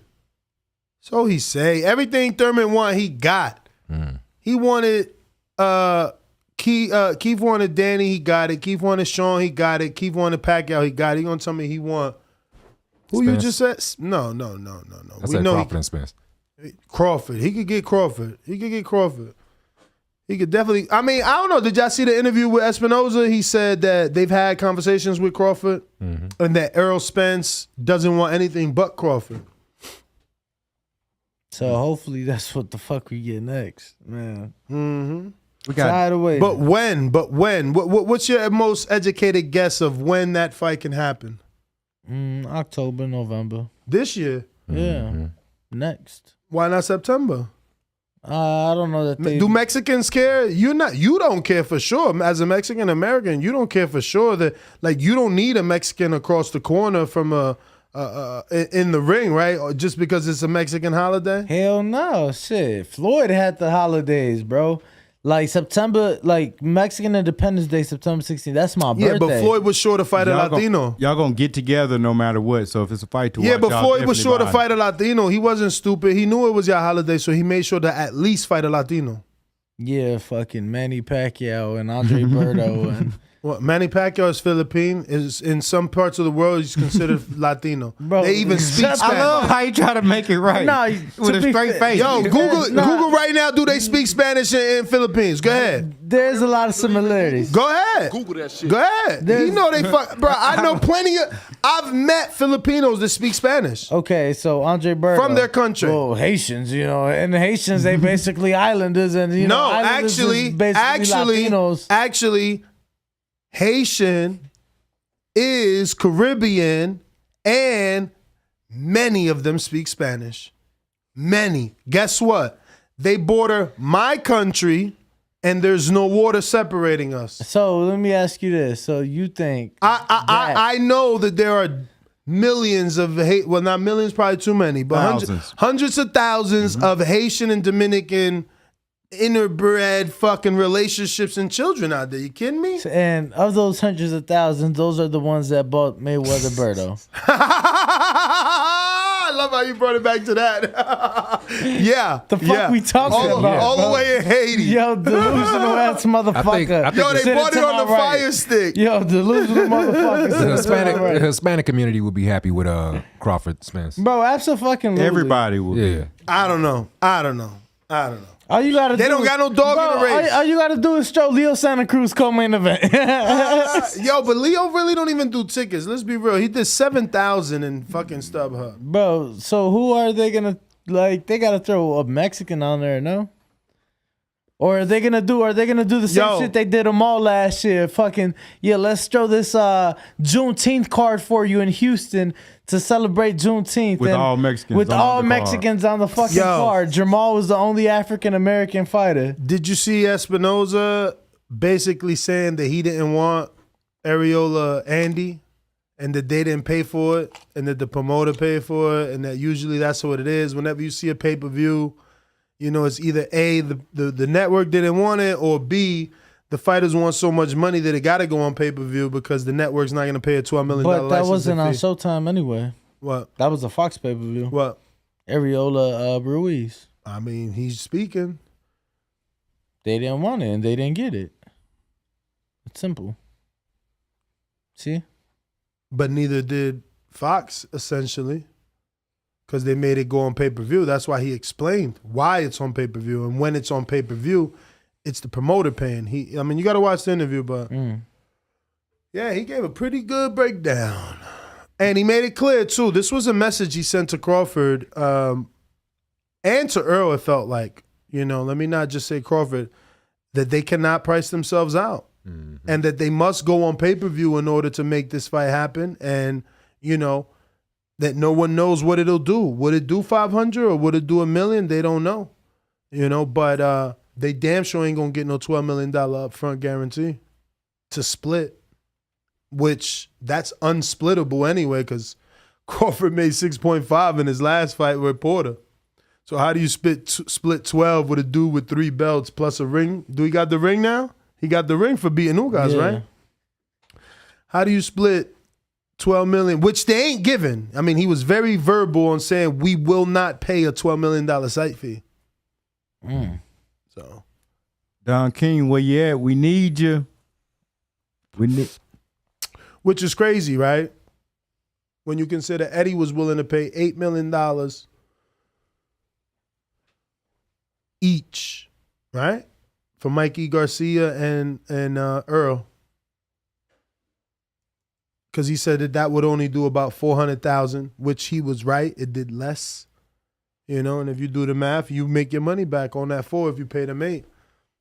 But it's crazy that Mikey and Earl's at 8 in most promoters' minds, and you're talking, what's that, like 4 difference? 12? No, 6 actually, right? What I said? No, 8, yeah, so it's 4. What the fuck you talking about now? The 8, from the $8 million guaranteed for Earl and Mikey. I'm trying to figure out a way how they gonna make it work, because he ain't putting that in the universe for no reason. Just call Don, bro. That's what we got to do. I watched the interview on Dante's Boxing Nation. I don't know if it's anywhere else, but that is a very detailed interview. Espinoza didn't have to give that much information, believe that. And he did. So was it a message? I believe so. I believe so. He continued to mention them as, they won a lot of money, so it wasn't like he's saying any one person, and when he was making his hypothetical scenarios, he was making it clear that the networks won't pay $12 million site fees. So those fights end up on pay-per-view, and the promoter has to front that money. So basically, they either that or the venue would have to front the money, right? Venue definitely gives site fees. MGM used to give Floyd money. They gave him a Bugatti. Everybody remember the Bugatti. But are Earl and Crawford worth a Bugatti? Because remember, if I'm giving you $4 million for a car, yes, maybe I'm not expecting to make that money back that same day in revenue on, hotel rooms and gambling and concessions. But maybe that $4 million, because we don't know, he was probably giving that Bugatti for the next 3 fights. Yes, they are worth a Bugatti. There's so many people gonna bet on that fight. It's gonna be so much money. Well, you just saying it from that standpoint. I'm saying, like, but that's why the casinos give the money, because people gonna spend with them. But if you're a casino, do you think you're gonna make 4 million? Absolutely. On Crawford and Earl? Absolutely. Sports, everybody betting on it. People, but you don't make money off the bets. It's $1,000 bets already on that fight. The casino ain't making money off the bets. The casino got the betting in there so they could facilitate you. They want you. The casino's customer is you. Right. So they're getting the people in there. They're gonna bring the people, have people bet with them. I'm just saying, I don't know. Their money with I don't know. I don't know. I'm not arguing. I know it sounds that way. It sounds like I'm against you. No. I'm just saying, I don't know how many hotel rooms I gotta sell to make $4.6 million. That's a fucking lot of money. It's hotel rooms. It's the casinos. It's the actual games in the casino as well that they're making money off of. It's gonna bring a lot of high rollers Let me tell in, you. Let me tell you. Fight weekends, bro. Them rooms fucking 3, 4, 5 times the price. You get what I'm saying? But the normal. How was it? How did it look for you? Prices. Imagine what the ticket. It's probably gonna be $1,500 to get in there. But again, analytics, man. How did it look for you in LA? As far as ambiance, ticket sales. I mean, it looked sold out to me. Down to the fucking suites. I don't know. Other than Tank, I don't remember going to any other fight that actually. And how many the StubHub holes? 10. Okay. 10, or maybe less. Let me look it up. But yeah, so I don't know. I'm not a math guy, man. But St. Louis Red, give me a shot here. Out of 10,000 people, how many of those people you think stayed at the same hotel? Not many, right? I can see the little math. Not many, right? Not a little math. Not many, right? All I'm saying is because I'm hosting the fight, don't mean people staying in my hotel. Yeah. But they're actually not. It's different though. It's different. How so? Because you're talking about Los Angeles versus Las Vegas, where listen. Where if the fight, we're speaking hypothetically here because we keep talking MGM and Vegas, right? But where the fight, let's say it is at the MGM or at the T-Mobile, right? The fucking MGM has all the hotels on that south half of the strip. You get what I'm saying? So it's like, okay, even if you don't stay at my hotel, you're gonna stay across the street because it's cheaper. Well, guess what? That's partner hotel. That's my shit too. Nah, you gonna go behind that one? Well, that's mine too. You get what I'm saying? So it's like, now, of course, it's an entire city. They can stay anywhere. People live here as well. Whatever the case may be, people Airbnb cribs or condos, whatever the case may be. But at the end of the day, the hotel in this scenario and the hotels, they all the same. Who else was given a Bugatti? No one. They're not worth a Bugatti. That's a done deal. But what I will say is this: money should not be the issue. Like, what do you mean money shouldn't be the issue? Like, money always the issue. What I'm saying is this is a huge fight, and as fans and just the world period, like we need to make this fight happen. You know what I'm saying? The difference should be made up through spot. Like that's what we thought about Wilder Joshua too. But do you guys know something? You want a fun fact? I think Joshua was the issue. You want a fun fact? Go for it. Jermell Charlo is the first PBC fighter to Undisputed. I seen that. Which is crazy because they invested in so many other people. They invested in so many other people. And, you know, from the ashes, he rose. Lil bro rose. Yeah, Jermell deserves everything he gets. Listen, I'm not mad at the way he spoke to Coppinger because you can feel his pain and passion in that outburst. Word. I felt it. No, you can because he's like, you fucking counted me out. See, now what you got to say? You understand? You took me off the list, motherfucker. I knocked him out. So I get it, man. I get it. Is Jermell on your pound for pound list? Top 10. Absolutely. You Undisputed. There's only 7 of them. I love to hear you like in support of them, bro. Just one. Bruh, of them, I'm just straight up. Yeah, exactly. I'm just straight up. Like, I ain't got no issues with Jermell. Like I said, they've been mistaking Jamal for Jermell for a long time. Facts. You know what I mean? He definitely top 10, but we will talk about where in that top 10 mañana without a motherfucking doubt. Because I've been seeing y'all lists, and they bananas. But today is all about congratulating. And what are you going to do next? We'll talk about those mythical damn lists later. We got DQuest007 with the $5 super chat. He says, what's the chance Charlo vacates the WBC belt instead of fight Spider Crab Thundora? Shout out to King Boyne. That name stuck. He ain't doing that. No vacating? Bruh, he's his brother's brother. Did his brother vacate or did his brother beat the hell out of Julian Williams when everybody thought he would vacate and he was, oh, you ducking, you moving up. You know what I'm saying? Like, I wouldn't even, if he don't fight Fundora, it's because the money ain't right. We got Tip Bayless with the $4.99 said, what up, Tip? In the same position Spence was when Keith had the titles. Absolutely. Why is no one saying Errol should fight Ennis? Exactly. Keith boxed Barrios better than Tank too. That's the thing. It's because Earl is so popular that his fans, they blanket people like me and they label me a hater. But Ennis is Earl. Ennis doesn't have a belt. Earl ain't had no belt. You know, Keith was unified, wanted the big fight. Earl is unified, wants the big fight. Ennis is Earl. And guess what he says on his story? Because I interpret it differently, but I'm such a content creator, I was going to hold on for like Tuesday for this one, but fuck it.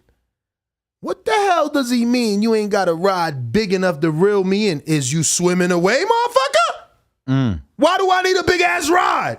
I thought you was the big fish and wanted to fight. No, but if but listen. What? Because if I'm catching you, right, he probably feel like, motherfucker, if you catch me, I'm defeated. So he's saying, nah, motherfucker, like, you ain't beating me. You can't beat me. That's you know. No, I ain't see nothing about no beat in that sentence. He said you ain't got a rod big enough to reel me in. Right, and but if no, you no. You just trying to protect. Cause let me tell you something. What is a fish doing when you catch him on a hook? He trying to get the fuck away. And what are you doing as the fisherman? You reeling him in. No, you ain't going nowhere. That's what he talking about. So he ain't no fighting in that. And what happens at the end? The motherfucker dies. No. Does the fish not die? No. Some people, if it's sport, they throw them back. I don't know what channels you watching, but yes. Sometimes the fisherman can be defeated if the fish take the bait and run. Exactly. So, but run still's a bad sentence in boxing. But if you get the bait, though, know what I'm saying? If you get it, that's pretty much like if you get the fight, you ain't getting no bait. The bait is the money. The money only come if you fight.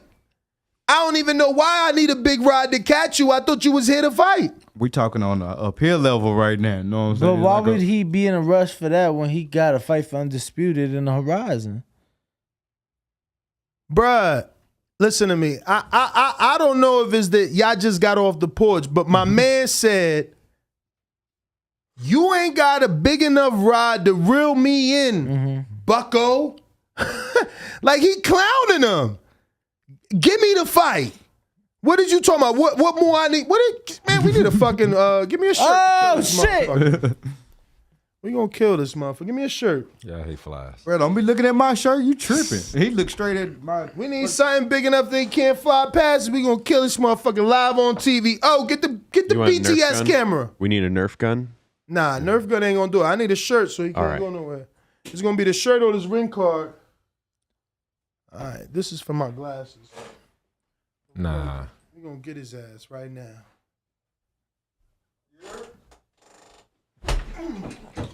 This is too light. Yeah, it was light. That's a fat, healthy motherfucker. Yo, and this the second. This the second bug. Oh, we had cockroaches at the door. Now big ass wasp flies. We call those horse flies where I'm from. Shit. Horse shit. He was in a lot of shit. That motherfucker. He got healthy. He came from the lion habitat full. Motherfucker was eating lion poo poo. What?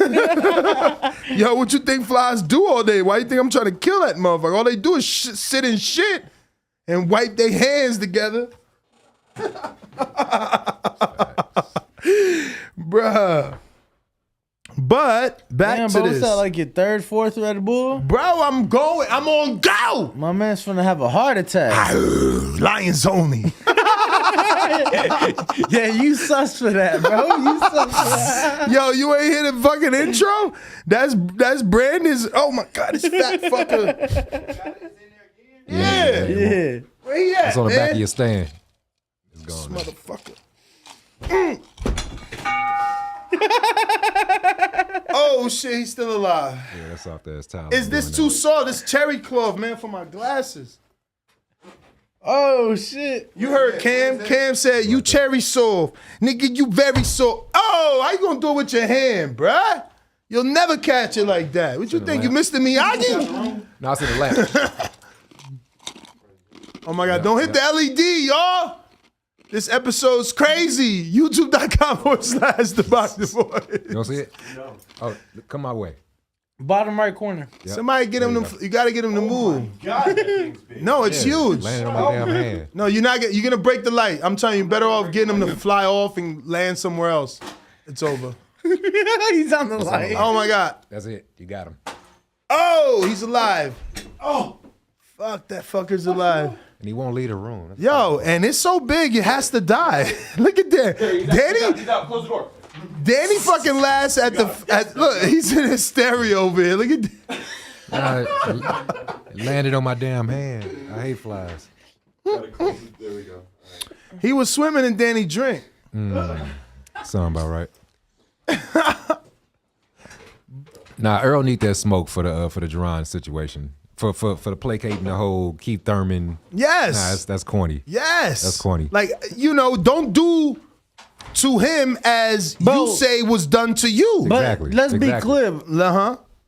Remember after the fight with LaGreco, it was Earl and Floyd telling everybody, everything.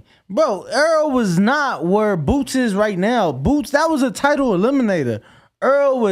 Earl fought the title eliminator, what, a year and a half when later? When he fought LaGreco, Earl ain't had no belt.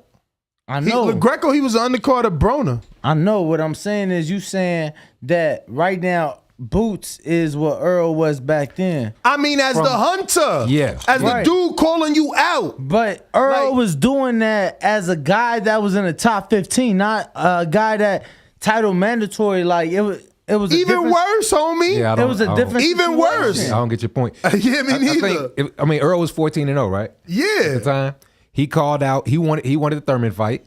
Thurman had bigger fish to fry. Thurman just beat Barry. I mean, he just beat Guerrero when Earl first called him out. He just beat Guerrero. I remember, and it wasn't like a no. I will never fight you. It was like I'm over here. I'm looking at this right now. Right. And I'm but that's what I'm saying. We're saying Earl is in that same spot now. But that's what I'm saying. You saying that Earl should do it because he didn't get it. No, because he was mad. He was upset about it because you're bothered by it. If you're bothered by somebody, if you feel like, you know what I'm saying, that was done to you, then why would you do it to somebody else? Exactly. I love that you came today because I can never get my point across to him. That's the only thing that bothers me about the situation. It's At like, the same time, I wish Terrence Crawford would have fought Josh Taylor for that same exact reason. Because Josh Taylor unified, Terrence Crawford had a belt.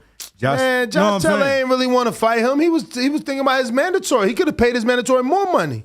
He had to fight Jack Catterall, and guess what? Vacated and moved up like he said he was going to do. But guess what? He fought Jack Catterall and showed us he wasn't even ready for Crawford. So that's out the way anyway. That's out the way. Murny Flacco with the 199 says, Danny is a Virgo, ? Laughing emoji. Uh-oh. Yeah. What's a Virgo? You ain't like that, did you? Yeah. What's a Virgo, Danny? I don't fucking know. It's whatever. You don't do your signs? Nah, bro. The moment a girl bring that shit up, I run away. Tune out. Yeah. We got BX Dunn 122 with the $5 super chat says, is Spence versus Crawford a big enough fight for Raiders Stadium? I hope so. God, please let that happen. I hope so. I'd rather it be right here than in Dallas. I'm going with Danny that night, bro. I'm sorry. No, you're not. Come on, bro. You I'm a going with producer. Danny. You no longer a fan. You a producer. I'm going with Danny, bro. You better put it in your vacation time. I'm putting it in vacation. I'm putting it in a day. Listen, we got to do live fight chats for every show. For every bit, especially you big going with fights. Danny too. You going with Danny, bro. Bo, y'all gotta help Bo. Like we gonna do the show. We gonna do the show from the fight now. Did you see yesterday's girls? The Jake Paul, the Logan Paul Floyd Mayweather fight did 900,000+ views with the Boxing Voice, and you were live in that stadium. Mm-hmm. Terrence Crawford versus Errol Spence would be the most viewed video. Oh, we got it. Ain't got no internet. He been telling me to study my analytics, and I found something, and it's really good. You got Mad Bet in Kansas City says with the $2 super chat, Earl meant Ennis can't beat me. Sure he did. You're an Earl fan. I'm a fisherman. Fish run away from the fishermen. I don't know what y'all talking about, man.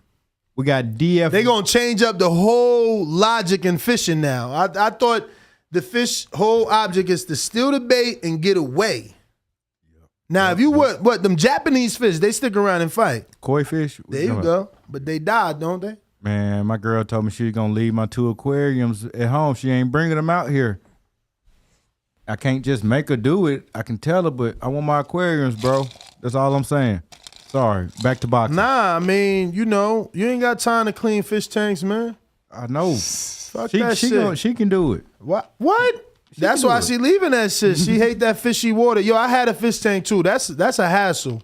And I had the little holes that you stick to your sink so you can fill it up. And it's still a hassle.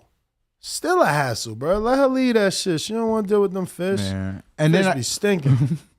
My aquarium. But good. you got goldfish? Because them the shittiest shitting fish ever, right? No. They dirty fish. They take so many. I got tetras. I had Oscars. Oscars. Plecos. Snails. The only fish we should be talking about is Earl Spence. What we talking about right now? Well, he swam away from Jerron Boots Ennis. That's how he got on the top. Crawford for 3 years. Oh.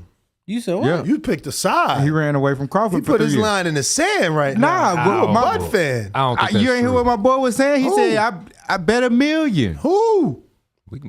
Crawford. When he said bet $1 million, it was fight ready. Bob Arum and Terrence Crawford pulled up to Spence. And Spence ain't want no smoke that day. That now today. How they pull up on them? Exactly how they did. How they pull up on them at their own show? How the fuck that work? When I beat him, they gonna say he was at 47 too long. Who Al Heyman and Spence pulled up on? No, bro. I'm saying how the fuck Ness pulling up on me when I'm at Ness's studio? Bro, you pull up on me outside. You pull up on me at my shit. Nah. If you in my studio and they pull up, they could pull up for you. What you mean? Nah, I'm just saying, bro. Like if you gonna pull up on me, like I came to your shit. It's 50,000. You ain't come find me. I came. Well, nah, they both went to 250,000 feet that they could have went away in any direction. They pulled right up to his tippy toes, bro. No, they both went to support Maurice Hooker. They was at a mutual friend fight. But I got DFW, which is Dallas Fort Worth. Right. Herbie, Ness. We ever what? Now you feel my pain. I just got to do it before I read it. Hold on, Ness. Ness already can't read, y'all. Y'all gotta work on y'all spelling. Ness, when would we ever want to see Spence versus Ennis over Spence over Bud? Ain't nobody saying the point. Ain't nobody saying Spence over Ennis before he fights Bud, and if so, why? LOL. I didn't want Spence to fight Ennis before he fight Bud, and Ennis already said he ain't taking no step aside. All we wanted was Spence to keep that same energy. That's right. It's not about placate. It's not. Nah. The Crawford fight is the fight everybody wants. You don't live in Vegas? Nah. Fuck. I like him. This guy's good. He remind me of Lakeith Stanfield though, the dude from ATL TV show. Oh, crazy. You don't know Lakeith Stanfield? You know I don't. You know I'm in the little boxing box. You never seen ATL, the TV show ATL? I think that's what it's called. Lakeith Stanfield was the one who nose was bleeding and get out. The black guy. Okay. And he took the camera. Yo, energy like his and everything, bro. Oh, crazy. He's like a cerebral type of guy from what I can see. All I know is Spence trash for that. I don't think he was ducking Crawford though. I don't think he was ducking Crawford. But the whole Ennis nonsense, that's corny. Mm-hmm. It's corny because you put that energy out there. Mm-hmm. You know what I'm saying? And now it's different because it's you. Mm-hmm. So what was his energy supposed to be like for y'all? I'm gonna give that young man a shot. Exactly what they ain't want to do for me. I'ma teach boxing how to really do. Fight your number one contender. Don't duck the young, hungry up and coming like me. I was young and hungry. Hold on, Danny. And they made me go the long way. Yes! What his energy should have been, even today, it should fight Keith or fight Ennis. You know what I'm saying? Yes! Go back on, you didn't want to fight Keith because of blah, blah, blah, blah, blah. You know what I'm saying? Now you feel different because you're not trying to fight Ennis. So I'm trying to figure out how does he still upset with Keith, but also not willing to fight Ennis. I'm saying one or the other. Uh-huh. He can fight Keith or he can fight Ennis. Did I miss an interview? So he said he ain't fighting Ennis?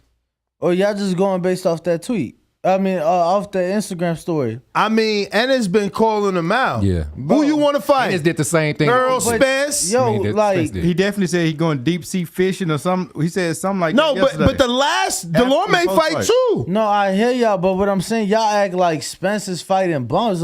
He just fucking unified, and now he finna fight the Undisputed fight. So it ain't like he's saying he ain't finna fight him, but if he fight him after, he's certainly saying he not fighting. He's certainly saying he's fighting Crawford and moving up. And that's what I want. And you got to remember that he hadn't fought, like he had been calling him out before the Ugas fight. So like now is one belt left. And who he fight before the Ugas fight? Who did Danny? Okay, WBC mandatory. Who he fight before Danny? Sean Porter. Okay, unification fight. So what are we talking about? Like y'all acting like he ain't been fighting good fights. No, but you know what it is it sounds good when you say it that way, but the problem is those was one fight a year. That's his problem for not fighting. While you not fighting and only fighting once a year, this young man has caught up to you. That's just the bottom line. Okay, so why is it his fault, right? Whose fault? You saying that he fighting once a year? Yeah, because bro, like we did have a pandemic. He did have a car accident. Listen to me. He did have a detached all that sounds cute. And it's caught up. That's all that matter. It's all that matter. He's the number one. And he said he ain't taking step aside money. So does Undisputed fights not trump mandatory? It doesn't always. We've seen it not. I'm just keeping it real. Especially in the last fucking 36 months. We've seen it not. Shout out Mr. PBC. Unification Trump mandatory. You know what I mean? We've seen it not. But that's all right. All I'm saying is after Charlo, Jermell didn't run up. He stood there and faced the Julian Williams smoke. Maybe after. I thought I read somewhere that it would be good though, because like what he's saying, if you at least fought him after, you show the world that you You're dead set in your ways, and you are showing us that Keith didn't do what you would have done. Like when he says, I don't do tune-ups. Exactly. And he goes out there and proves it. Exactly. You know what I mean? But I thought I read somewhere that Crawford said he planned to beat Earl and move up. Another guy, and that's what I'm saying. So no one's going to fight Ennis. I thought I heard Spence say that he was going to stick around for 3 or 4 more fights at welterweight. What? I ain't never seen that. I hope that's the case. No, I never seen that quote. I hope that's the case. I never seen that quote. And then I definitely didn't hear that, but I'm gonna say this, and this. I mean, I've said what I've said. I know that Ness is wrong, and that's okay. But nonetheless, time to make a poll. The Instagram story that Errol Spence put out there saying, because I know you got the quote memorized. The fish. I don't have it memorized. What'd he say? Yeah, I don't know. This is your big statement. No problem. No problem. That ain't no problem. So see how it fizzled out? No, it's okay. This is a letdown right here. They was all you built them up. I'm the one sent it to the chat. It's okay. He said they don't make a big enough ride to reel me in, bucko. Crying laughing face. That one right there. To me, that was 100% Earl responding to what he said in the ring. No. When he threw the fucking the rod out in the reel. Who? Ennis? Yeah. So when Ennis was post-fight and said, I see the big fish here. Looks like I'm going to catch me a fish or some shit, right? Yeah. Calling him out. But I'm saying he had did the shit before that. What shit? With the hook and reel where he threw it out. So you saying like he gestured? Yeah. Okay, that's cool. That's cool. So and then he just like reeling it in, and that's what I'm saying. He's saying they don't make the shit strong enough to, you know what I'm saying. So, but that's what I'm trying to tell you, Danny. You trying to make logic out of it, but in the scenario that you're bringing up, it don't matter. A fish runs from the fisherman. So we're in boxing, bro. You thinking too deep? You thinking too deep. You thinking too deep. That's the wrong analogy. He should have never used a fishing rod. You talking about he running. That's what fish do from a fucking bait on a hook. I ain't know fish have feet.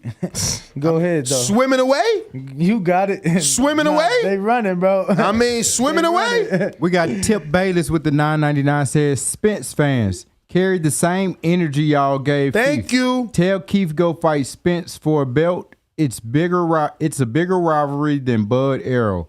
Keith can actually sell a fight. Shrugging emoji. That's true, too. He can't sell a fight. So we're going to spin the wheel one time for my man Tip Bayless with the 9.99.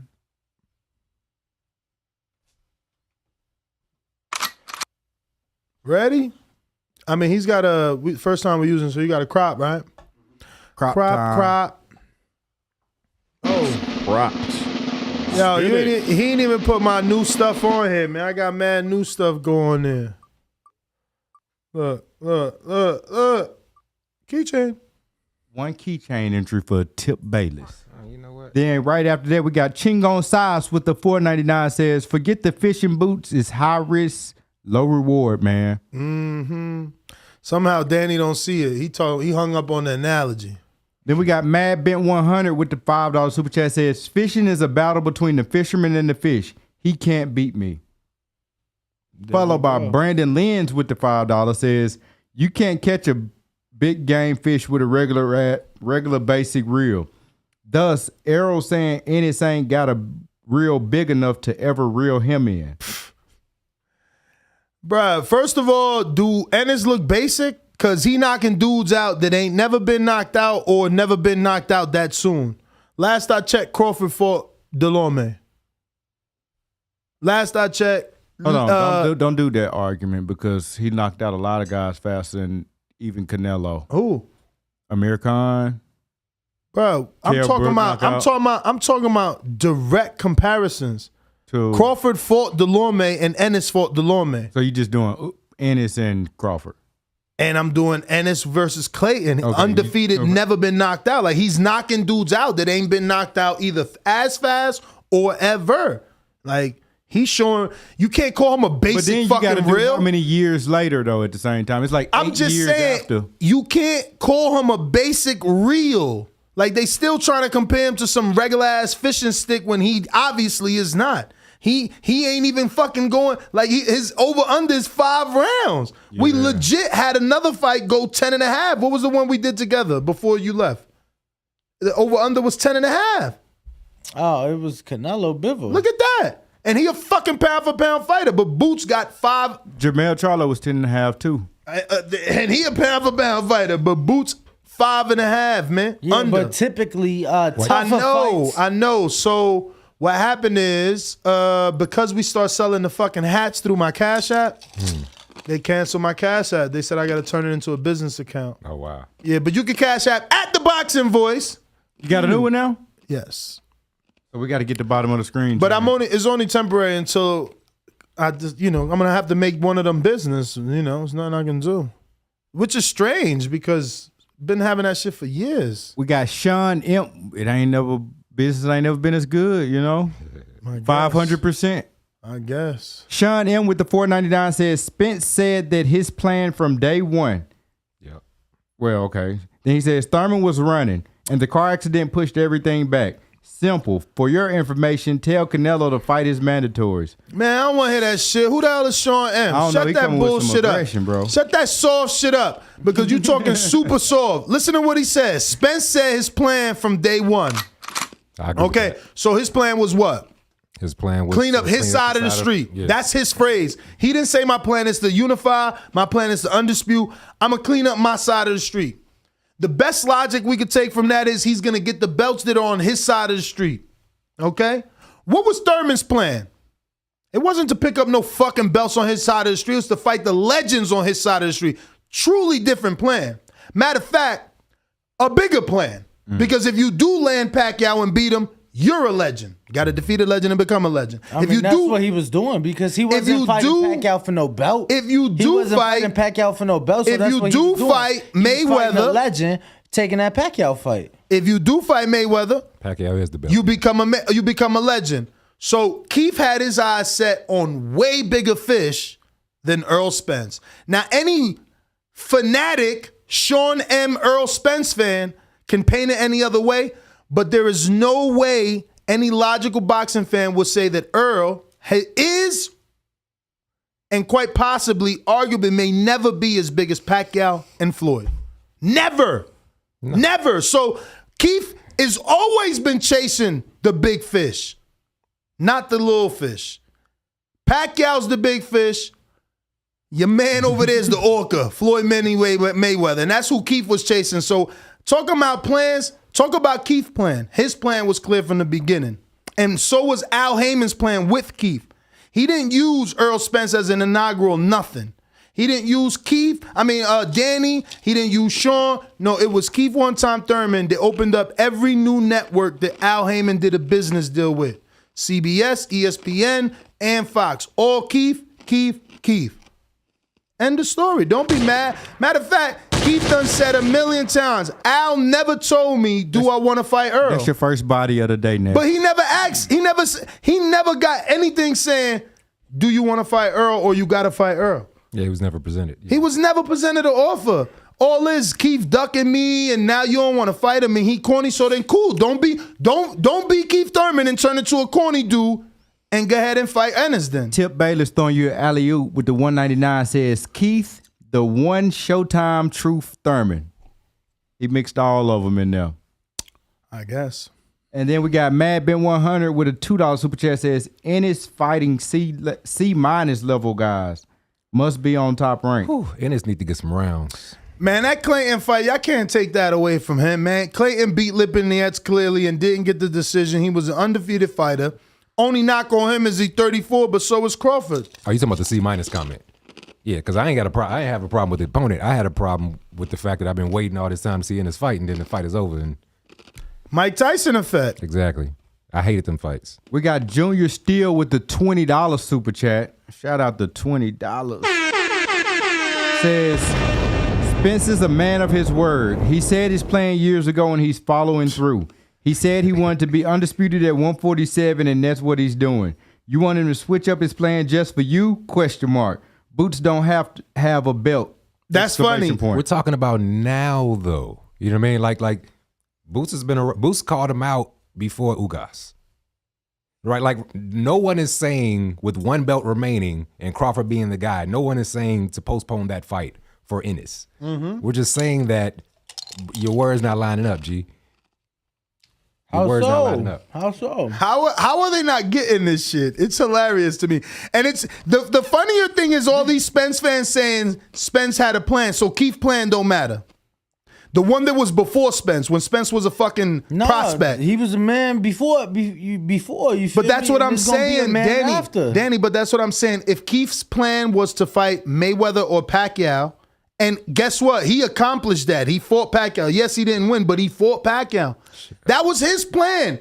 But they're super chatting to say, yo, Earl got a plan. So did Keith when Earl got mad. Keith had a goal, and his goal was Pacquiao and Mayweather. I don't understand. Like, oh, Spence had a plan. Like, stop with the BS. Because if you're going to use that excuse, that's the same excuse Keith could use. I had a plan. I was chasing Floyd. Floyd put the Earl Spence roadblock. I don't know, because for me, even though I was one of the people that wanted then the Earl and Keith fight, Keith was still fighting relevant big fights. So it's like, how can I be mad at you when you fight in big fights? And that's the same logic I look at it in this situation. Can't nobody be mad at you because you fight in bigger fights. We weren't mad at Keith for fighting bigger fights. Earl was. And his fans for not giving him a shot. Well, I wasn't. But his fans was. See, I wanted to fight. His fans was calling Thurman a duck. Yeah, I still want to fight, but it's like if you like in Earl's case, if you fighting a mandatory unification, it's bigger than whatever, you know? I mean, his fans are calling Thurman a duck. We got Texas. Let's spin the super chat wheel for that $20. Junior Steele. Let's see what we got. Damn, it seemed like y'all added shit to this. It did look that way. Hoodie. Man, it's been entered into the hoodie raffle. And that's 2 spins? Yeah, so spin it again. Because that's a $10 entry. You got $10 left. T-shirt to go under the hoodie. There you go, champ. Then we got Texas Bulldog Boxing with the $5 super chat says, let me clear this up. Errol got to this point with his own blood and sweat. I'm 5'5", 150 pounds. Errol walk around at damn near 180. Unless you can make 147, shut the F up. I mean, last I checked, Ennis makes 147. That's who called them out, so I'm not really sure what we're talking about here. And we I have got no clue what that super chat's about. We got Mad Ben 100 with a $5 super chat says, Big Fish will be walking wearing pink boots. Fish walking. Shout out Ring Walk. Fish walking, even though they don't run, Danny. And then we got Brandon Lynch with the $5 super chat. Super producer, shout out to Brandon Lynch, says, if Errol needs to fight the number 1 in Ennis ahead of the biggest fight in boxing versus Crawford, then why Canelo ain't have to fight the number 1 in Benavidez? It's funny, all these Earl Spence fanatics are hearing what they want to hear. Like, how many times have you repeated that no one is saying we want Ennis to fight Earl before he fights Bud? Nah. But they're so afraid of that fight that they're going to say what they want so that this episode will be tainted. Like, oh, the boxing boys don't want the super fight. That's not what the fuck we saying. Stop trying to flip shit. Teddy B Midwest Sports Talks with the 199 said, that's cool. Keith had a plan. Now go fight Jerron. See? Then we got Sean M. Uh-oh. Here we go. It's crazy how easy y'all want Errol Spence Jr. to fight Boots, and y'all logic is cool, but y'all don't apply the same logic with Canelo. Now make up another BS. We want Canelo to fight Boots. That's what's being said. It's pretty much he's saying that we want Errol to fight Boots, but it's not the same thing when it comes to Canelo, like Canelo fighting Benavidez or something that way. That's how I'm taking it. I don't know. You got it. I mean, again, Sean M must only come out whenever we talking about Earl, and that's why his logic is a little bit, I don't know, skewed, because I'm pretty sure we talk about everybody here, and I'm pretty sure that I was being called a PBC fanboy because I wanted Canelo to take the 3-fight deal. You know, I'm pretty sure everybody got mad at me because I wanted Canelo to fight Benavidez, Charlo, and Plant. So I don't know who's that super chat addressed to. I guess it's not this particular show, as we did want Canelo to fight Benavidez, Charlo, and Plant. And you also give him credit for winning, taking the belts. You know what I mean? So it's like I'm kind of the same way. We had a conversation before where I didn't want to be lumped in with the Canelo hater group, even though my father's not a fan. I appreciate what Canelo was doing. I still would rather have the Benavidez fight. So just to double down, let's remember that before Canelo accepted the DAZN deal for 160 allegedly for 3 fights, I again wanted him to take the 2-fight deal, which Samson Lewickovic came on his show and said he was offered $55 million for Benavidez. Then we later found out that he was also offered $55 million for 154-pound catchweight with Earl. 64, yeah. Exactly. So again, I wanted that for Canelo, but he chose the Bivol fight. So this Sean M character is obviously new to the channel and doesn't know what he's talking about.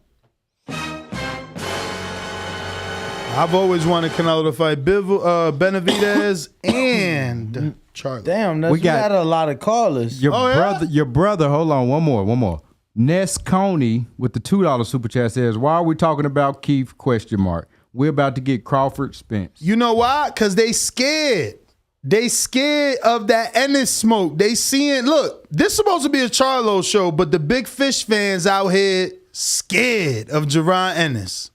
Hilarious. We got B-Dog, member for 16 months at the prospect level, says Ness just don't want Boots to smoke Keith. Deflection. It seemed like nobody wants Boots to smoke anybody. You know, Crawford, Spence, everybody. R West with the 199 says, "I see why Errol Spence Jr. don't mess with certain shows. Man down." Bro, it ain't even a hate show. This turned to like some hate.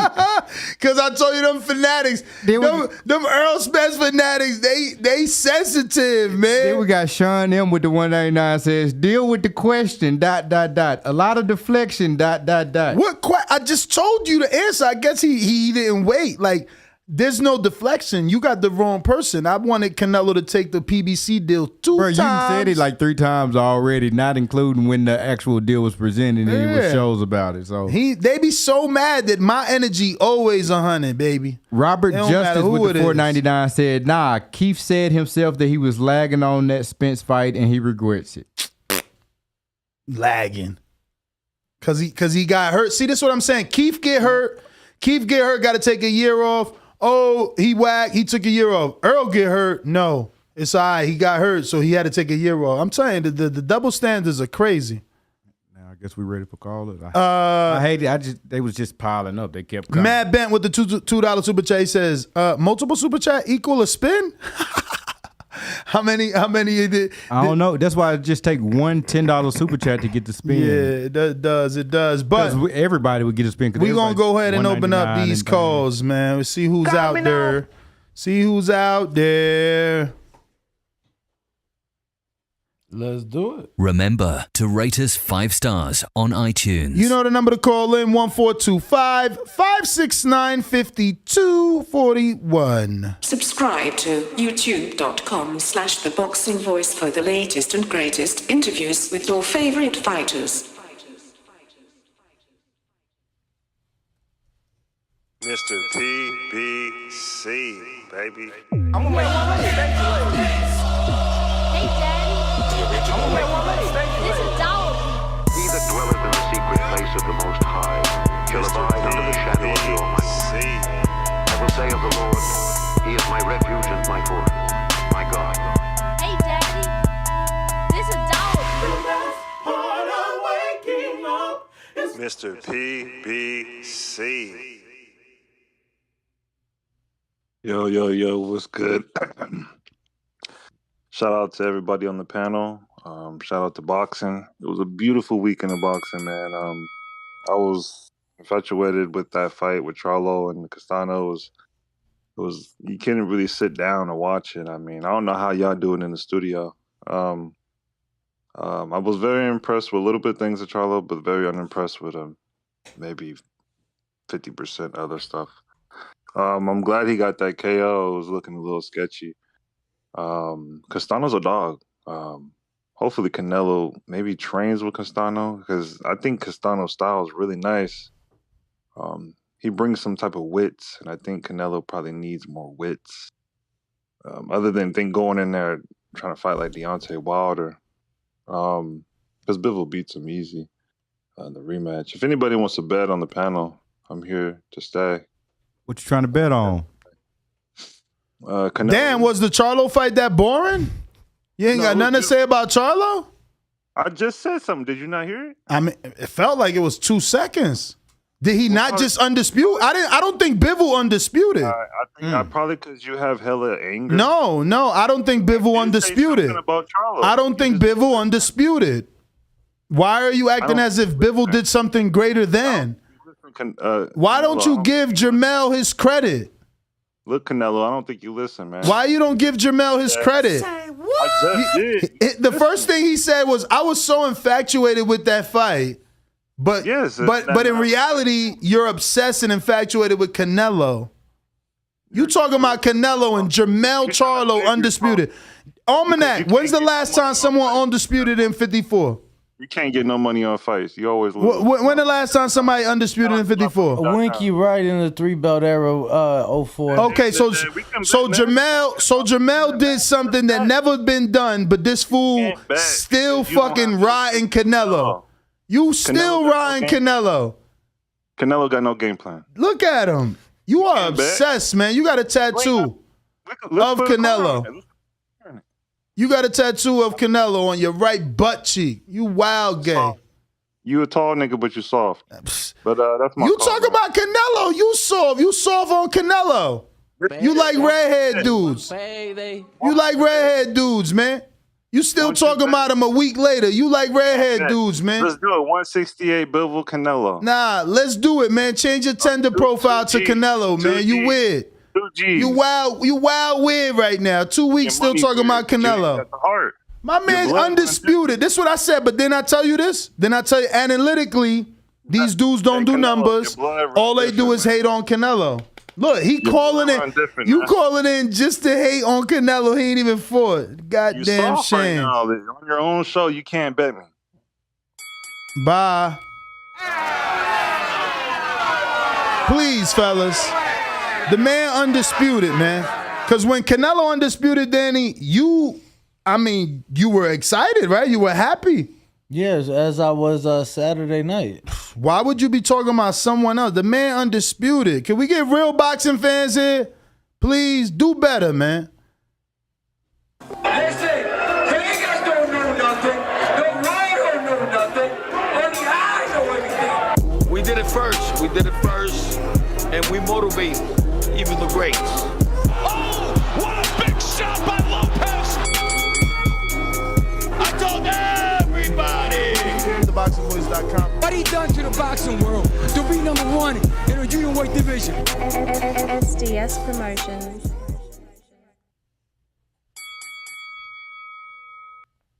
That's my favorite beat. Yo, Nestor Gibbs. David Maldonado.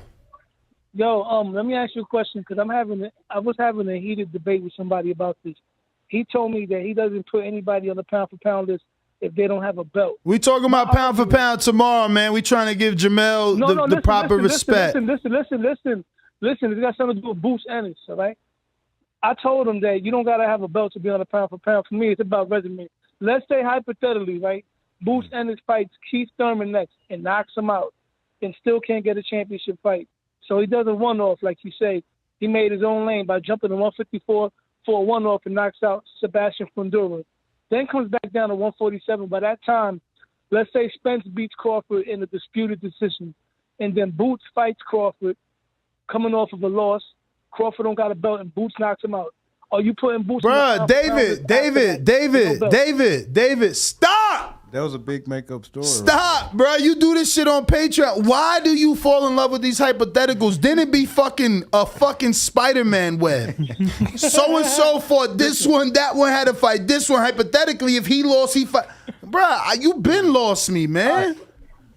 All right, listen. If Boots knocks out Thurman, knocks out Fundora, and knocks out the loser of Spence versus He Crawford. said knocks out Fundora. Yo, his biggest name is a fucking Canadians. Pump the brakes. What's wrong with these dudes? He gonna knock out Fundora next? Yo, let these fights happen, y'all. Y'all tripping hardcore right now. Like, damn, he ain't even win a belt. He about to go knock out Fundora at 54. The answer to your question is yes, though. Hell yeah, he knocked out everybody. I'm lost. I don't know what's going on. Essentially, if he knock out anybody and everybody, would you put him on a pound for pound list without a belt? Without a belt. Without a belt, though. Yes. Hell yeah. Hell yeah. That's my argument. He goes on the top 5. He goes on the Top 5 with no belt. Get your ass out of here, man. Yo, you know what's funny? You know what's funny? Top 5 and who he beat? Let me ask you a question. Who did who he beat? Name me one Hall of Famer that who he beat. Listen, in 4 divisions. I got a better question. One division. I got a better question for you as a historian. I got a better question. He was washed up. He just knocked out O'Bali. I seen Nonito Donaire at the gym, and he looked damn good, and he hadn't eaten in 3 days when I seen him. So listen. So why is it that we choose like what we want to remember, right? Because like when I say Ernie Shavers, what's the first thing coming to mind, Bo? Power. What's the first thing coming on? Power. You? Hardest puncher. All right. Meanwhile, he had 8 fucking losses. See what I'm saying? So a dude like Wilder, who we all know for power, right now in this era, in today's day, he's garbage for these fans. Keith Thurman. For these fans, is garbage. Keith Thurman is garbage. Ernie Shavers got 8 losses. Well, he's legend. Hold on. He's legend. This is I had a reporter in the game. I had a reporter in the game tell me this one time because I was talking about a fight that took place in the early 2000s, right? And he was like, he wasn't even a part of the conversation. He overheard. He's like, what? Are you crazy? He's like, no, what you got to do, go back and read the articles and that was printed during that time. He's like, because people appreciate you afterwards. He's like, what they saying about these guys, they wasn't necessarily saying everything they saying now. That they wasn't saying that exactly. Back then. So he's like, they always appreciate you after. He's like, you got to go back and read the articles. That was, he's like, Google, and he's like, most of them is up. He's like, go back, read the articles from that time. That's true. Ali Frazier, I don't know if it was 1, I think it was 3 specifically. They when they announced him in his corner, like the fans booed him. They booed Ali. At pretty much the height of his career, they booed him. And then he like started doing like a fake little crying thing with his gloves. And then they started like laughing and praising him at that point. But they literally booed him as soon as they announced Muhammad Ali, 30-something wins, whatever knockout. They started booing him. I mean, we're in a generation now where the attention span, they can't listen to a song longer than 3 minutes. I just think that whole Floyd did us a disservice. He gave us a lot of great things. It's the sport we in, bro. But the whole you I just went all the way back to Ali where they ain't even have no streaming whatsoever. Right, but I'm saying they were still hating. But you can lose. It's okay to lose. It's okay to lose today. And that was a different era. In that era, it was okay to hate. Like it's never been okay to hate, but in the sport of boxing, it's gonna be hate no matter what. In that era, they was like, oh, you talking about hating, like black and white? Yeah, hating was a fucking sport. I have zero problems with fighters losing fights. That's what you get in the ring for. What I do have a problem with though is when you lose a fight and you never want that get back. You don't want a rematch. That's weird to me. I mean, sometimes why? Sometimes you just he got your number. But I'm saying guys have more than one loss. Fight and George beat you down. You probably won't want to fight George again, or if you do, you want to get beat up again. I want my payday. Bottom line. For real, man. Like, yo, if a dude got your number, what you gonna do fighting him every day? All right, and then cool. You beat 1 out of 10? What the fuck? The Charlo bus has arrived. You can't go home happy. Who that? King Born? Nah, just all of no. Everybody. It's someone in there though, in the green. King Born's in there. The green is Info Joe. Brooklyn Jew. Nah, that's both of them green. Coming through your town. Let's get to it. When you see old dirty bastards in a position like that, then you know that I'm getting ready to bust your. I love my TVV, comrades. TheBoxingVoice.com. Listen, man. What? Goddamn Spider Crab, goddamn South Promotions.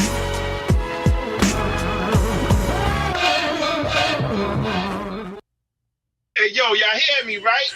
We hear you. Yo, don't hold me back, Ness. Fuck that. I'm going off today. Listen, man, I love my TVV comrades. I love my TV live chat comrades. Let's get to it. Hey, yo, Castano is nice, but when you take the N away from nice, you get ice. He iced them, y'all. Charlo, yo, whoever hating on Charlo's a fucking hater. Fuck him. Throw him in the volcano. Mr. PBC. That boy was on his, yo, listen, you heard what Devin James say in the 8th round. He said, yo, you hurting him. All the body shots wore him down. Now just stand on your punches. Just stand on the shit, but don't get crazy now. And what happened? Yo, he caught him with a short left hook. When he hit him, I didn't know what the fuck happened. I thought he just collapsed, yo. When he got up, he was out. And what happened after the fight? He said, yo, Castano, what was the difference? He said, the first fight, he didn't catch me. This fight, he caught me. Yo, shout out 154 made history. That shit going down forever, yo. Castano is nice. He just ain't Mel. That's all it is. You know what I mean? And yo, I'm on my switch him up, fix him up. Fuck that, Nash. I can't hold me back. You got beef? When you in Vegas, call 1-800-NEST Vegas. Let you know the shit is real. Here's the fights I want. I want Spider-Crab Fundora versus Tim Zoo. Let's go. Why you protecting Charlo? No. I don't want the #1 mandatory to fight him. No, I don't want him to fight the champion. I want him to fight another mandatory so 2 mandatories could cancel themselves out. Because Tim Zoo's a puncher and Spider Crab's a problem. Why we want both of those dudes to fight Charlo? You can't diss me, Ness. Listen, I still want Spider Crab versus Charlo. I got Just Spider not Crab. now, huh? Just not now. He can have him now. What? You want Tim Zoo for a no belt. Listen. No, I'm doing switch him up, fix him up right now. I got Keisha. I got Gary Russell versus Isaac Cruz at 135. And yo, fuck that. Wilder's coming back, and he gonna fight in China against Yao Shang. Who wants that? Fight, y'all. Let's go. Wilder comeback fight versus Yao Shang. Listen, Zerto Ramirez, yo, he fight like a lightweight. Bivol gonna destroy you. Hey, yo, PBC, I told you I'm coming at you. Where the fuck is Jeff Gawley at? What the fuck? The boots last destroyed them. He destroyed them in 2 rounds. Destroyed them, yo. Gawley, yo, Jeff, you got. Yo, I love Shakur, man. I swear, I hope this means something, bro. Because you see, he knows what's going on. You know what I'm saying? Screen share this shit, George. Can't make this shit up, man. Nah, do your thing. Bruh. Look. Shakur, will you go for Undisputed in this weight class or look for bigger and better fights? Read that, Danny, because I know this must hurt you. This your man's. No, he said I want to and I will, but since I'm not Loma, but I think Undisputed is played out. Facts. Crying, laughing, emoji. But he just cries and laugh out loud. That's what I'm saying. Like how you think this shit funny? Like this is how he is. If you ain't a certain person, oh, you don't need to fuck all those belts. Like, come on, He man. didn't think it was funny like that. I mean, it's like a sarcastic laugh. Like he know. No, I know it's a sarcastic ain't laugh, but I'm saying, like, I mean, isn't it time to go? I don't understand it either. I don't understand it either. Like, you didn't get the Warrington fight.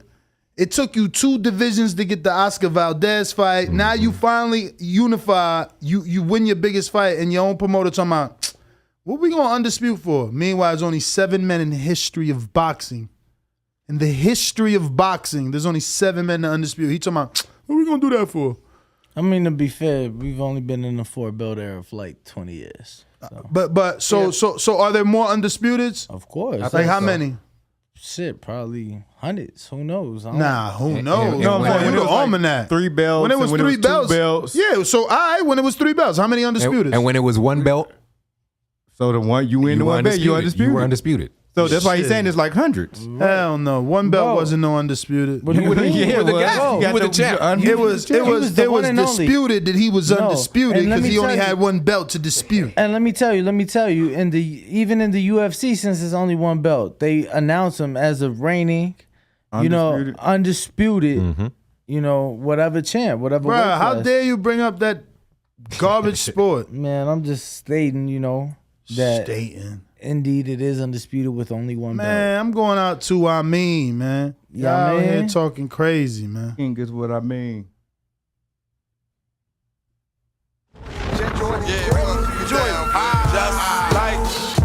The king is what I mean. The king is what I mean. Oh shit, I gotta unmute you.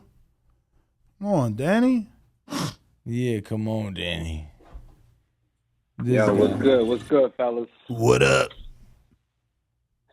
Let's talk about it, man. Boots. Listen, I like the Thurman fight for him. I thought Stanonis had a strap though. That's the only reason why I was calling for that. He got the regular. Heating up the pot. He got a regular, right? WBA, right? Uh-huh. Oh yeah, those WBAs, man. They just get them motherfuckers out like edibles, man. So yeah, he got a WBA. I like that one. Still, you know what I'm saying? The welterweight division is so deep. Thurman is the fight I'd like to see. Because that's just the name. You get the cachet from fighting a guy like that. You know what I'm saying? And I don't know where Thurman's at, but this is again. I like when them old lions. You know what I'm saying? They give it to the young lions. I think and I'm with my man. I don't know his name, but respect due because Floyd perverted the sport with this. You have to retain your that's a bunch of bullshit. So the honorable thing I don't know if motherfuckers believe in that, but to me, it's corny. The honorable thing is if you an old head, don't sit around and he already lost. So let that young man, you know what I'm saying, test his mettle against you if you think you still, you know what I'm saying, in the perspective, in that view at 147. But this is what I like for Charlo, man. And Ness, you turned me into a businessman with this boxing shit. I remember I used to be a good old boy, thinking with my heart, just wanting to see guys fight. Ness turned me into a businessman. Got me with this fucking A-side shit in my head. So this is what I'm thinking for Charlo, man.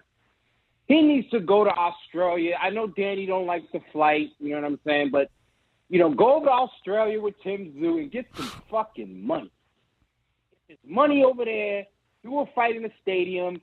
He going to flatten Tim Tszyu, so he ain't leaving it up to the judges. So go over there, get you a bag, and then come back. If Spider Crab ain't lose to whoever, and this is an A-side slut move, if Spider Crab ain't lose to whoever he lose to while he was waiting for Charlo to go grab that bag, then whatever. Because when you get them undisputed titles, it's like getting a college degree. You need a return on your fucking investment. You already paid 11% out. So he got to go somewhere. If Australia got a big bag, go over there and take that shit. You know what I'm saying? So I think that's a good move for him, but he got to fight Spider Crab unless he move up because you know what the speculation's going to be. You know what I'm saying? But I guess you ain't really great unless they tell you that you ducking somebody, right? And as far as the Spence and, Ennis thing go, Spence, you know what I'm saying, he's in a tough position, man. But, from his mouth to our ears, if the Crawford fight doesn't happen, man, this ain't no big fish. This is like tuna fish, man. And tuna fish smell like pussy to me. That's my call. Well. No, look, Ness, it's very important what he brought up, man. Paying that 11%, bro. Them sanctioning fees is wild. They killed Jermell. Bro, they wild with the sanctioning fees. And then it's like crazy, too, because we got these interims and these regulars and these supers and these not supers and, You know what that sanctioning fee reminds me of? What's that? The good old US of A. The taxes, man. That's why I'm lucky me and you know the tax doctors, Bro, the buddy. tax doctors, bro.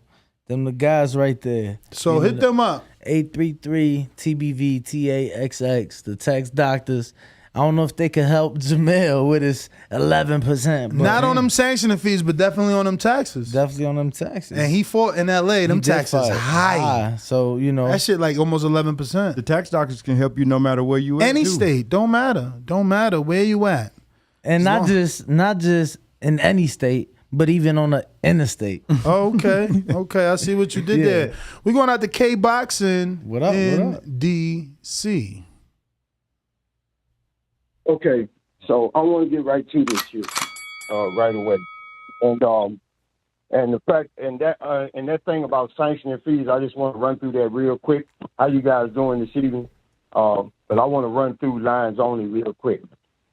Just like Mel said last night, you know, fuck the business of sanctioning fees and everything, because that ain't my fucking job. My job is to get in the ring and fight. I let my suits and everything that's involved with all that shit handle all that. My job is to do the best I possibly can to clean up my division and move on if possible. So that's how that shit is handled by a real fucking fighter.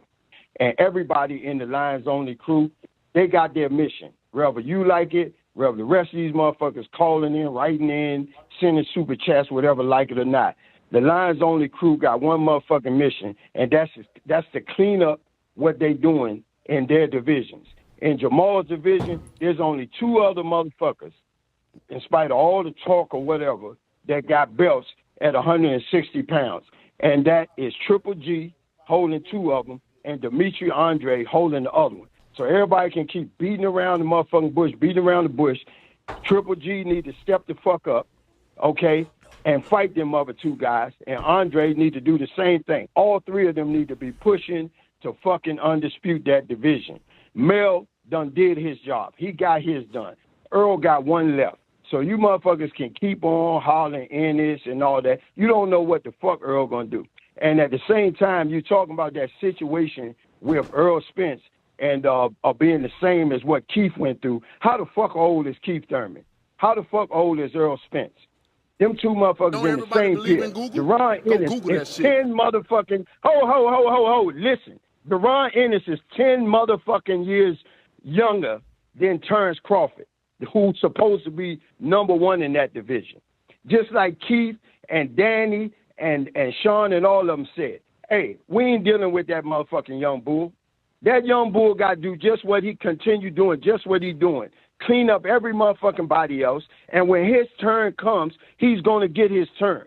So Ness, your hating motherfucking ass can keep on running your mouth, but all you doing is making yourself look bad on a daily basis. You scared. That's my motherfucker. You scared, motherfucker. You scared. Now he too young. Clean up the division. Yo, they funny as hell. When it's Canelo, Canelo need to fight is mandatory. When it's Loma needs to fight is mandatory. Now it's Earl. Nah, let him swim, huh? I see you. Who next, man? Who is next? LV Slugger. Bro, they be aggressive as a mug. It be crazy. He ain't saying nothing. Bunch of scared Spence fans. Only time y'all see me in Rays is when I turn into the Bronze Mama. No, get my Red Bull, man. No, boy, that'll be 78 grams of sugar. No, I'm not letting you do it. You gonna get a fucking heart attack, boy. 2.5 hours? No. I know a dude that drink 3 monsters before 7 a.m. The referees better be ready. They better have He's that supposed to be healthy. SDS Promotions. Fat ass, your titties poking out. LV Slugger. LV, what up? Fellas.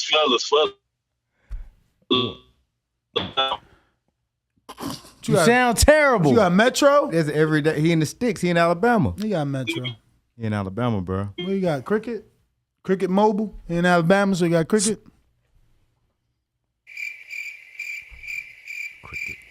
Cricket Mobile. He probably got AT&T, but when you're in the woods, bro. He ain't got no AT&T. Bro, I got AT&T. They ass. He probably got AT&T. Give me the fucking Red Bull, bro. No. Go get another one. Motherfucker. Look, people in the chat is saying slow down on the Red Bull. I got Jay Benitez. That's another Alabama. Put him on. Bruh. Let's see if we combine them. If they could combine service and make one call. Listos, pelos, chingazos.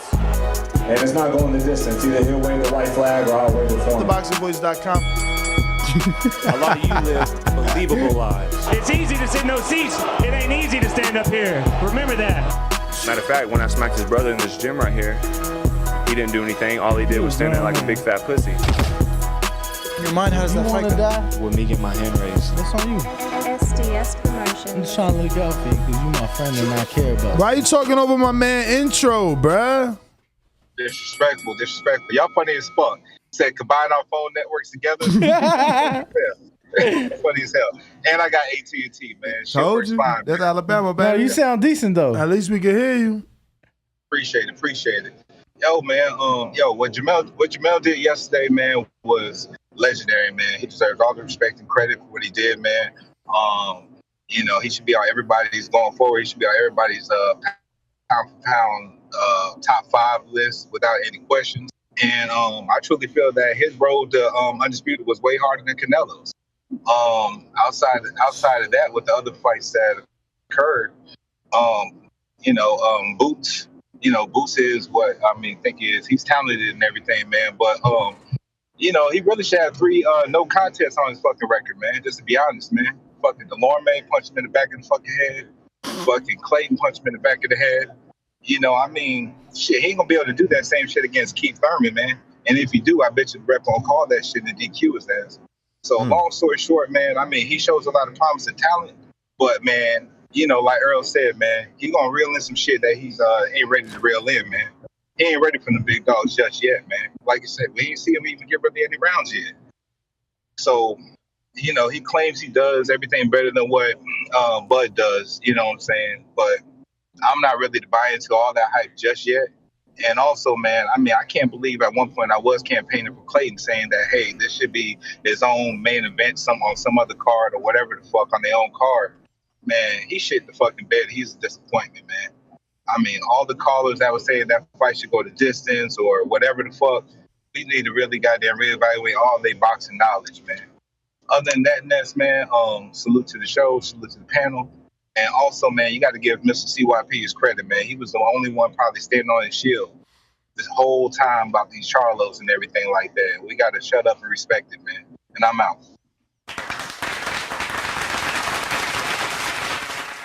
He didn't lose service in Alabama. All righty then, CYP. Mr. CYP. Man, I lost my...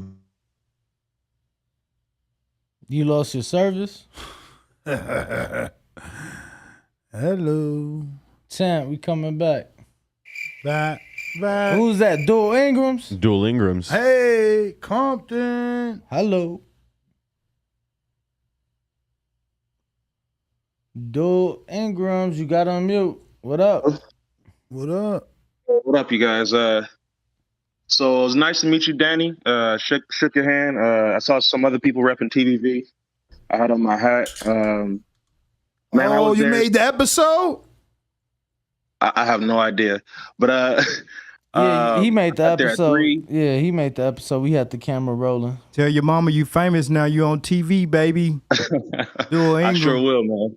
But the fights, I was there at 3. I got there early in the 9-degree heat. I was on the floor, and I saw all the fights, man. And the Jerome Boots in his fight, he had his Castillo Clayton had his little about six dudes sitting right next to me.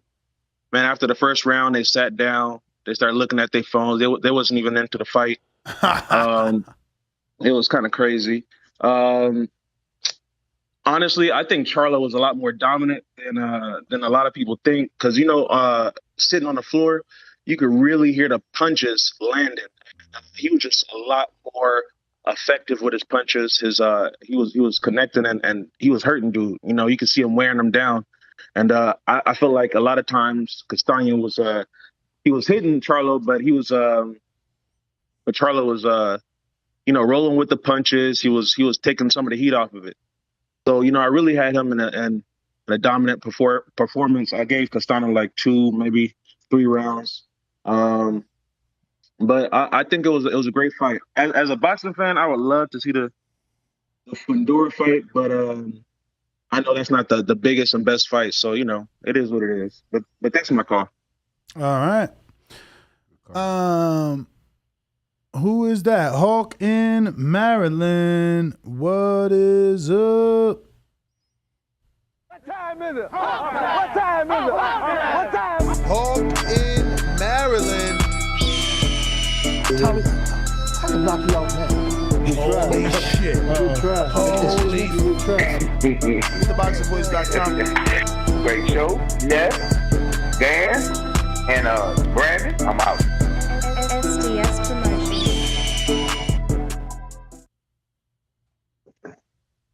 TBV. Can y'all hear me? Yes, sir. All right. Ringwalk, what up? What up? Ain't too much. Happy birthday to my man Bo. And Young Ness. Man, hey, look. Can y'all hear me? Yep. What up? Okay, cool. Ain't too much. A little thing that kind of slipped through the cracks. I don't know. Ryan Garcia left Eddie Reynoso, and he won his fight, and everybody else has lost. I mean, they fought better fighters, but the fact is they lost, and he won. So it's kind of wild. On to the Boots fight. His opponent, I don't really want to say his name, but his tree ornament. He was just hanging around, waiting to get knocked off. So, he did his job. He threw like 3 punches. Go back and check the stats. Thrown 3 or 4 punches in the whole 2 rounds. I mean, I've seen this with Mike Tyson. I'm an older dude. I've seen dudes get into the ring, look like brick musclemen, like Bruce Seldon did against Mike Tyson. And Mike looked at him, and he just fell over. So, but all credit to Boots. He's a monster, no question. No disrespect at all. The Charlo fight. Hey, and another one thing about that Reynoso thing, you got to look at Derek James different, man. He's got the unified champion. They around there collecting belts over there. They collected belts. He got Charlo, Undisputed. He's got to be the coach of the year, Derek James. He need to be looked at, for real. But the Charlo fight, man, what an excellent performance. And Ness, can you hear me? Yeah. Oh, okay. Charlo that jab. He tried it early, and he kept getting hit with an overhand right. They kept touching him right on the chin. So he had to stay away from the jab. But he boxed, moved, he held, let him go, boxed, wore him down, beat him up, and took him out. And excellent A+ performance. I ain't seen something like that in a long time.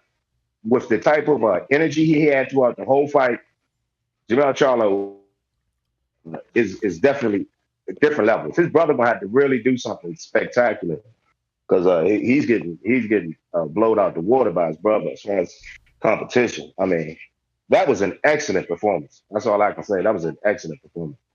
But great fight, great show. Just called in to say that. All the praise need to go to Charlo. The performance, I mean, he beat the dude up. He took him out of his plan. He did everything. He outboxed him, beat him up, and pretty much destroyed him. There's no reason for a rematch, and I don't think anybody would want to see a rematch of that kind of beat up. Anyway, TBV number 1. I'm out. All right. Hawk in Maryland. Gracious. Let's go out to Info Joe. What is up? Because there ain't no show without Info Joe. Are you ready for our next bout? Let me hear you. Shout out to the boxing god. It's showtime. TheBoxingVoice.com. Fight starts now. Give the fans a show and let your hands go. SDS Promotions. Puff Puff Pastries on IG. Satisfy that cannabis-infused sweet tooth. Yo, what's up? Am I clear in the atmosphere? Yes, sir. What's up, champs? What's up? Shout out to all y'all, man. What up, TBB? What up, Bo? What up, Danny? What's up to the brother that's on there, man? St. Louis Red. What's goody? What's up, St. Louis? What's in up, the building? Y'all doing an awesome job, man. First things first, as I always do, got to give a shout out to the boxing gods. We're being blessed with back-to-back weekend of great fights. Boxing is on fire. The sport is lit. Next, can I get a round of applause, shotguns, yells? Can I get that? That's right. That's what boxing, man. Our sport is on fire right now, man. We cracking, man.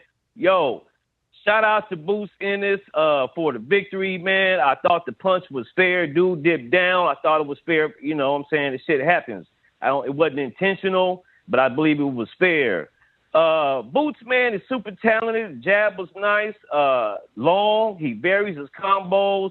Man, the dude is athletic like Roy Jones. Philly, y'all got one. He looks promising. If he can take a shot on the chin by a puncher, he'd be a force to reckon with. That's real talk. Shout out to the Undisputed. Jermell Charlo, man, he put on a great performance. I like how he was always first and last in the exchanges. He was always quick to answer with a shot. He fought good off the back foot. Every time his back touched the ropes, he was either would clinch or check hook and pivot out. He had a great performance, man. I would like to see him fight Spider Crab next, put him in a pot of boiling water and cook him. And after that, man, I don't know about paying all them damn sanctioning fees. Maybe I don't know what he's going to do after that. But most people will drop all of those belts after a while. I know that's coming a lot out of your pocket to hold on to all 4 belts. But if he moves up, then his brother got to move up. So I don't know if we see it that happens there. Hey, man, let's keep this in the air. We're going to keep positive vibes. The Crawford versus Spence, the fight is going to happen this year. Bo, I'm so confident the fight is going to happen because I ain't never seen Spence talk about it so much. And Bo, start looking out for a building on your spare time, brother, for appreciation night. I'm pretty sure people will travel for that fight, man, and we can all link up and let's do appreciation night. And let's keep that in the back of your mind, man, while you working, champ. But let's go. We ready. Let's go. Make the Boxing Voice your choice. Hit them thumbs up. They doing pound for pound work. That's all I got. Shout out to all the callers, everybody in the chat, even those that are listening. You're listening to the number 1, pound for pound in the business. Peace. Info Joe. Who next? LV Slugger. LV Slugger. Trying you again. Fellas. Y'all hear me? We hear you. Yeah, what up? Yeah, Undisputed, man. Great weekend of boxing, man. You know what I'm saying? Let me start off with Zerto. You know, Zerto did what he had to do.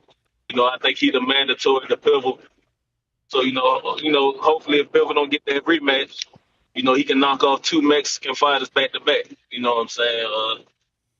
I think Zerto caused more problems than what Canelo did with his, you know, with his sides. You know what I mean? I don't think it'll be as easy as a Canelo fight. But, yeah, man, Boots, yeah, he definitely looked good, man. But, you know, 2 rounds, that ain't, you know, I want him to put somebody in there that I feel like durable, you know, that can really give him some rounds. And I feel like that Butiev, I forget his name, dude standing on is just beat for that regular. Yeah, Butiev, yep. Yeah, Butiev, I feel like he a nice, durable fighter. One for he ain't gonna fight. I feel like he'll be a nice little fight for Ennis. Let's see what you know, if he can give him some good rounds. You know what I'm saying? But you know, Ennis definitely on his way. But you know, I think we definitely in the undisputed era, man. We in the year of the undisputed. You know, Jermell just got finished doing what we had to do to be undisputed. I definitely feel like he top 5 under pound for pound, man. Top 5. Then you got Devin Haney 3 weeks away. Pambosa's undisputed. Then we're going to top it off with the biggest fight of boxing. Bud versus Spence, undisputed. So, you know what I'm saying? I definitely think we in the year of the undisputed. And, you know, like I said, Jermell definitely did his thing, man. He might can go the Hagler route, man. or the Bernard Hopkins and just defend his mandatories. Because, with him, he weighed 152 at the weigh-in, so it don't seem like he having no hard time making weight. So, he got a lot of dudes at 154 he can, just build his resume and just stamp his name in, history, which is already stamped, but, what I'm saying, just a lot of names at 154, that's coming up. And, with my advice to him, I feel like just go for the biggest bag. Tim Tszyu offering a big bag to come to Australia, I advise him, take that route, whatever coming with the biggest check. You know what I mean? But, he definitely did his thing, man. And, this is a great year of boxing, undisputed era. Yeah, that's my call. Appreciate the call. All right. We got a $1.99 super chat from Teddy B Miss Midwest Sports Talk. It says, y'all gonna bite off more than y'all can chew for Boots. And then we got Teddy Set Go with the $2 super chat. Says Jermell Charlo should have Josh Taylor pound for pound ranking. Followed by Ness Coney with the $5 super chat, who says, LOL, I'm from Philly. I'm actually a Boots fan, but the Boots don't even expect to fight Errol before EJ fight Bud. Neither do we. Again, that's just Spence fans trying to deflect, make some shit up. We got Big Supermax with the $9.99. No, we're going to spin the wheel for you, Supermax. Says EJ return fights are Danny Swift Garcia and Ugas. Keith's are Josecito and Barrios off a loss. Shut that soft spit up. Keith's biggest days was a decade ago. His time is past. We got the super fight right there. Let it be. Wow, Supermax went off then, and he put a little extra on the dollar amount. Shots fired. Who next? We're going to spin the wheel for Supermax one time. Spin that wheel, Nuss. Give us some more energy, Danny. Spin that wheel, Nuss. Spin that wheel, Nuss. Danny leaning right now. No, sound like he drinking. Nah. George, whenever you ready. I gotta crop one more time. I don't want it to look ugly. There we are. Yeah. Spin that shit. Shit, ugly, bro. You got left a little space to the right. I tried. The one smoke break per day. Smoke weed every day. Per week. We never fucking get it. That so. we never get. Ever. Then we got, hold on, 2 more super chats. Then we go call it. We got Teddy B Midwest Sports Talk back again. Said Charlo crazy knockout. Top talent. Late is unheard of. And we got William Boxing with the $1.99. Says Canelo haters suspect obsessed with Nello. Hell yeah. Laughing emoji. He talking about PBC. He the only dude to call in about Canelo. I'm telling you, he got a tattoo. Do you really? I'm pretty sure. Canelo tattoo? Mm-hmm. He did a good job at picking Bivol, though. He been screaming Bivol for quite some time. Bro, he picked and everyone it against. Came true. He picked everyone against. He picked Canelo. everybody against him. He picked Yildirim, probably, maybe. I ain't going that far. You out here wilding. Payday. You want payday. Who next? I know that. Swift and an 8-1 Tress. What up? Mic check. Mic check. 1, 2, 1, 2. What's your thoughts on? Come What's on, up? man. Don't talk to us. It's call, bro. What up? What's up, Ness? Nah, that was a video. Word, man. What's up with y'all fellas, man? Good day to the panel, man. After a great weekend of boxing. How y'all feeling? All good. Oh, well. Word. Hey, man, I just want to give congratulations to Mr. Lions only. You know what I'm saying? Jermell Charlo becoming the 7th undisputed man, 4-belt era. Shouts out to him. Also, big shout out to Zudo. Zudo got his win. And I want to also welcome y'all to another era, which is the Jerron Boots era. You know what I'm saying? Honestly, gentlemen, we are now watching the passing of the torches in boxing. You know what I'm saying? Our youngest are starting to blossom, become champions, and these old dudes just finna knock each other off and make way for the new era. This shit is coming, man. It is coming. Shakur is about to undisputed at the junior lightweight. I see it coming. Y'all heard it here first. Jerron is gonna whoop either Bud or Spence, either whoever gets in there with him at whatever time. You know what I'm saying? It's going to come. The man has his rod out, and he's really fishing. He's fishing for the big fish. And when he lands it, I'm telling you, it's going to be a fish fry. You know what I'm saying? It's going to be lovely. But just wanted to give another shout out, man, to all the victors this over the weekend. And shout out to the panel once more. And I catch y'all boys to Mayana. And y'all have a great night. Appreciate All right, champ. We got a counterpunch from James Benitez. $4.99. Right. Or was that the call that he had already earlier? No, I doubt it. That's a new one. James Benitez. What up? What up? What up? Yo, what's up, man? Yo, you hear me? Yep. Hey, appreciate you coming back to me, man. Hey, man, everybody out here acting like that Boots is just super unbeatable, man. Like, yo, Gary Antoine already there took care of his ass 3 times back in the day, man. And we all know that's the reason why he went to 147 instead of trying to run back into him at damn 140. When we know he can make 140. And we're talking about how he needs to make his own path. I mean, Boots is a big motherfucker. So why don't he just, since he think he can beat all the big dogs at 147, why don't he just jump up and just start calling out Charlo as well? Since y'all saying that he ain't going to get the fight with Bud or Earl this year, why don't he do that?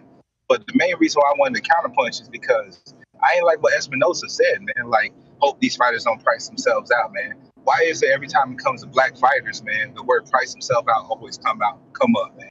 Dillian White, fucking about Bud and Earl. And even well, I mean, he made it clear. He made it clear in the interview that he don't want these guys thinking that they're getting Mayweather-Pacquiao money because they're not Mayweather-Pacquiao. That shit shouldn't even be mentioned. It should be like, hey, we're just going to do solid negotiations and everything. Whatever comes with, comes with. Well, that's the thing, though. People got this. Is that people got this thing made out in their head that the longer they wait, the more money they gonna get. And he's letting them know you could wait till your face turn blue. This ain't Mayweather-Pacquiao. Oh yeah, real quick. Hey, Fundora ain't got shit for goddamn Charlo, man. So, in my personal opinion, I think Bud, Earl, and Charlo step on that dude, man. He's gonna get embarrassed sooner than we know, man, because these guys ain't no damn, they're way better than Jamonte Clark, man. And these skill sets are elite. You know what I'm saying? And that's my call. Yeah, a lot of people making excuses, man. We got Oscar on blah. Actually, we got Big Brother Noomse. What up?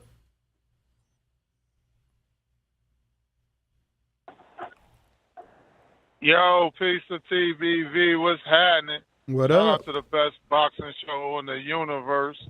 To my guys. Hey, man, one of the callers said something earlier, man. You ain't dope unless, you know what I mean? You ain't hot in these streets for real, these boxing streets, unless they saying you ducking somebody. So, we got to take that, if you got haters, they got to let that be. Was happy to see Boots out there on that stage performing. I don't think none of them dudes should fight him. Everybody pretty much aged out. The sacrificial lamb should be Keith Thurman for sure, because he made bad choices in his career, so he should be the one to have to take him on. I think Earl basically gonna age out pretty much out of this division because we can't keep this weight up. Everybody knows that. He only got one or two more fights. He's even said that shit. He said it. He only got 1 or 2 more fights. He going to 154. I mean, it's not a coincidence that Charlo said he probably gonna go to 160. He already said it. Like, this is not like new shit. Like, it's already been said. But shout out to Charlo, man. What Charlo did last night was phenomenal. That down, man. They was going at it. And then from the 7th round on, the way he just showed how his armor. You know what I mean? Lions only. That shit was it was great to see. People that really, really, truly respect boxing, like everybody in this community, should definitely just appreciate, what we saw last night, man, because we ain't necessarily going to see that again. And Derek Luke should definitely be no question, trainer of the year. Easy. You mean Derek James? Derek James, my bad. Derek James, my bad. But yeah, that's my call, man. Shout out to everybody. Ness, appreciate you. Shout out to the whole TBV. Appreciate We got Dana Jones with the $5 super chat says, Ness, y'all don't read my super chats because y'all be smoking too much. My wife used to drink energy drinks all day long until she had a massive heart attack. I hope she's okay, brother. We got Jason with the $9.99 says Charlo needs to get more respect. He is top 3 pound for pound for sure. No one road to Undisputed is tougher than 154 besides what Errol is about to do at 147. Not Bud or Taylor at 140 or Canelo at 168. 2 lion emojis, 2 100 emojis. We're going to spin the wheel for you, Jason, and go to the Valley Savage super chat in the meantime. What the heck? My computer just... My man my man Dana Jones said, my bad, Ness. I've been sending them cash apps to someone else. I thought that was you. But you still don't read my super chats. Meanwhile, that's the second one, and we read the first one. Yo, man. Cash app at the Boxing Voice. THABOXINGVOICE. Obviously, Ness GTO, they had shut me down because they like, yo, you not a business. You acting like you not a business, but you businessing. I got Can't be businessing on the personal page, bro. They don't want the personal business in business. Right. You might have to hit up the tax doctor. We ain't spin the wheel for yeah, we gotta spin it. For That's what I'm Jason. saying.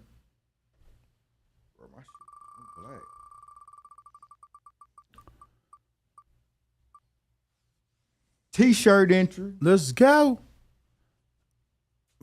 Let's go. To this day, I got. Go ahead. The Valley Savage. Don't matter what side you on. Crawford versus Spence next. Booz versus Thurman on a collision course. Booz gonna make him retire by the 8th. And we got Killer Kells in Cali says, give my boomerang to CYP. Let that man cook. CYP. CYP.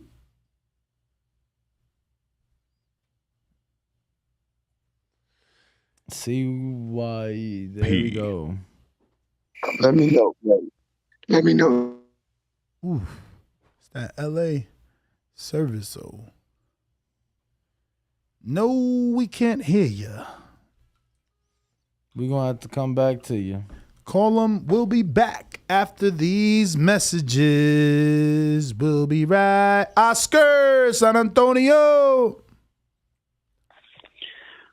What's up, Ness? What's up, Danny? What's up, Bo? What's up? Yeah, go ahead and feed me my crow. I pick up on you. So,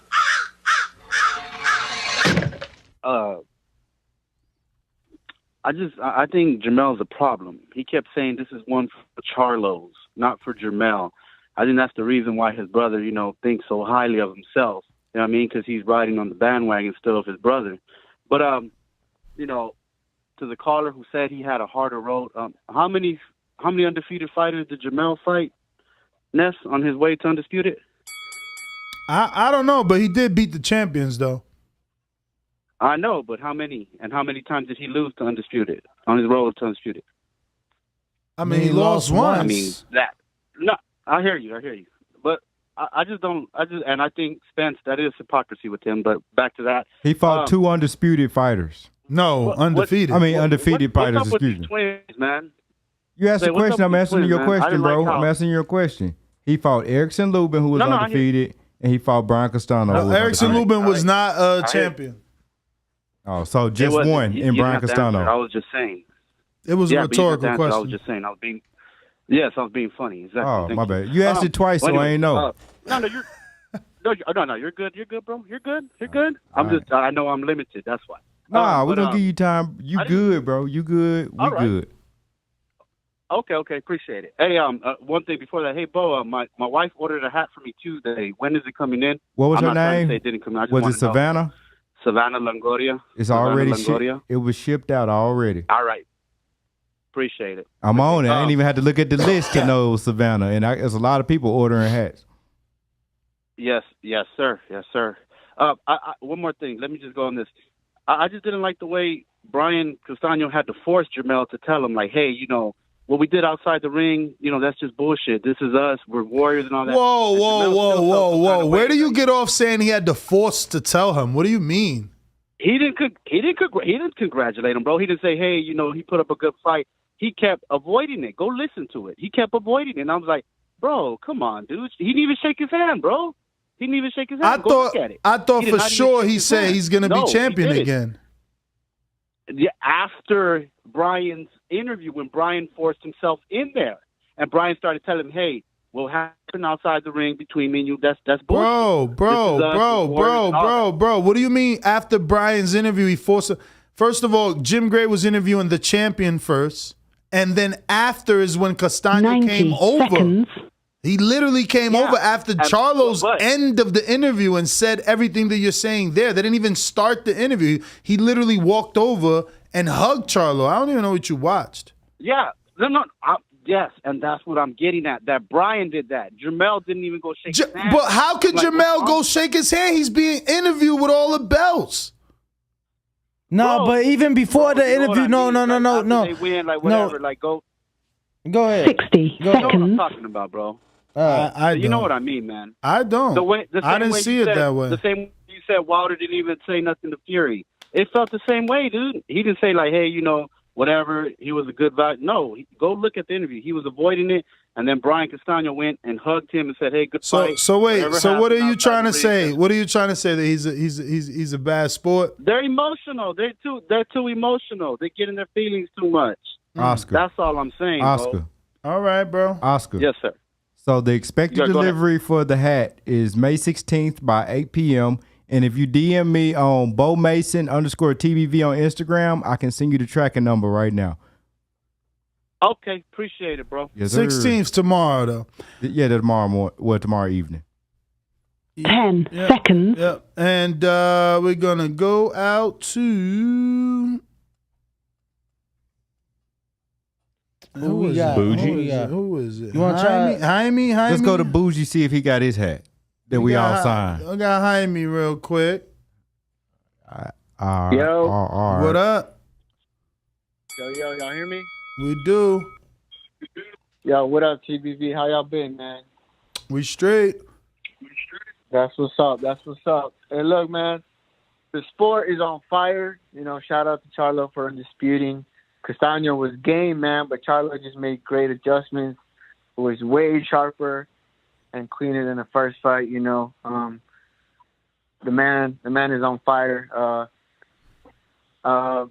Quick question though, is the Selecki fight with his brother at 60 or 68? 60. I don't know. I thought it got canceled. What? Oh, did it? Selecki I Charlo didn't hear didn't that. get canceled. It did? It didn't. Oh. Selecki Charlo. Andrade got I canceled. don't know what Okay. that's talking about, but yeah, no, that's at 60. I heard Andrade got canceled, right? Yeah, that's canceled. Oh, damn. Okay. Oh, no. Well, yeah. I asked that because I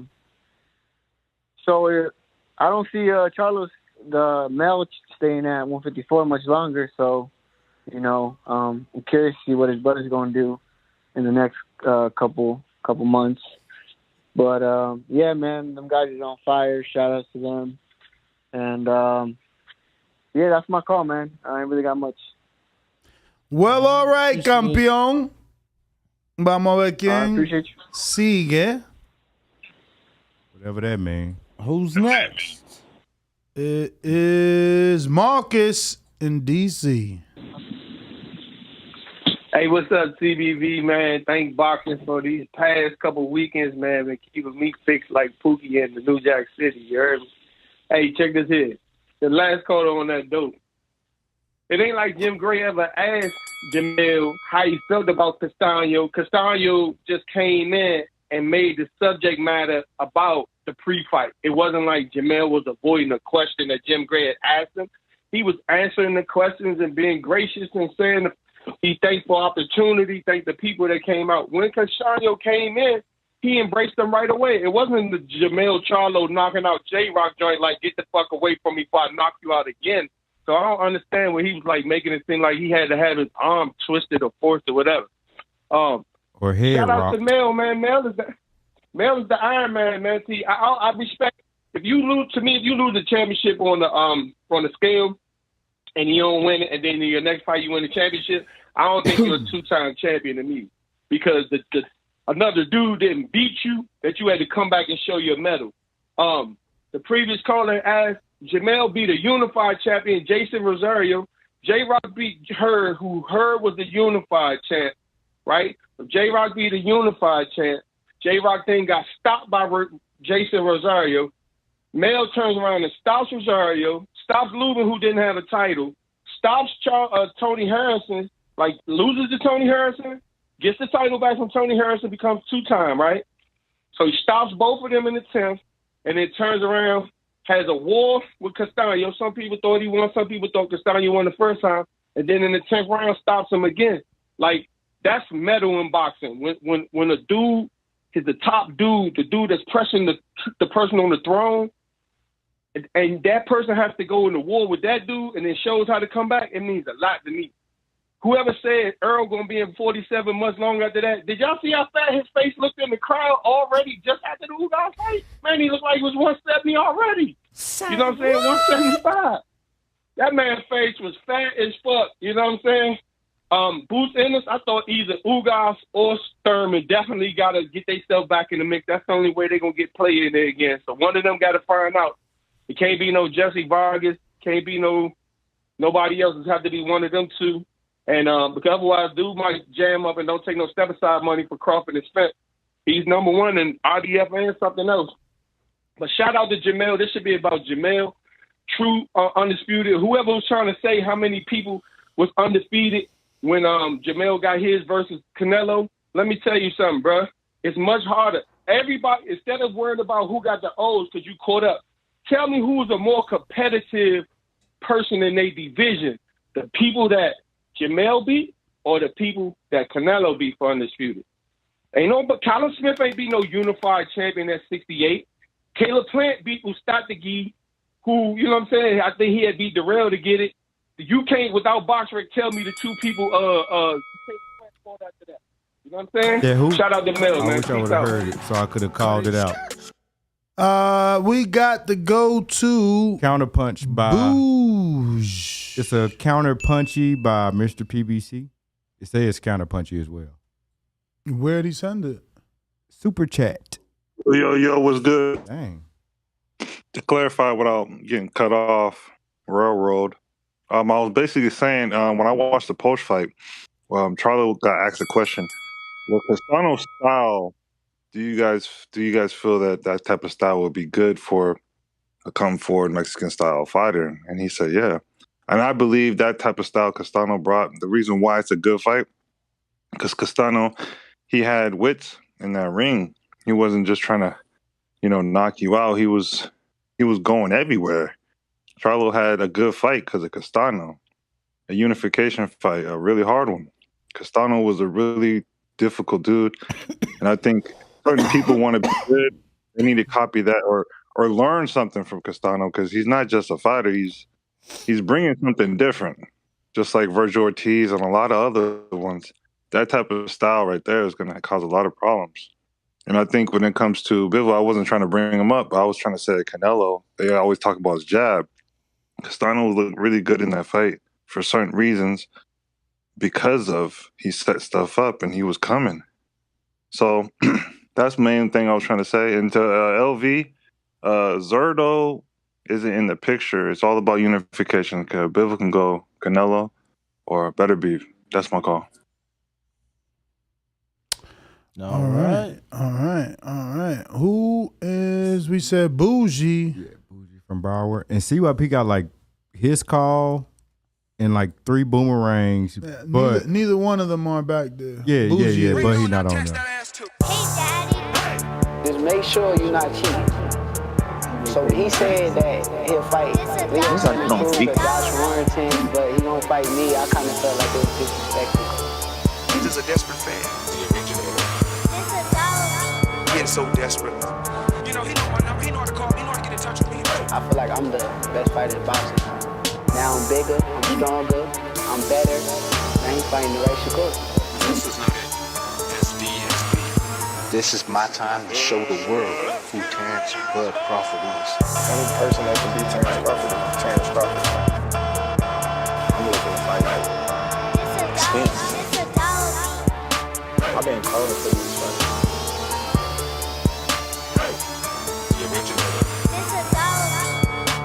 Sean as a pawn because they know Sean. He wouldn't fight anybody.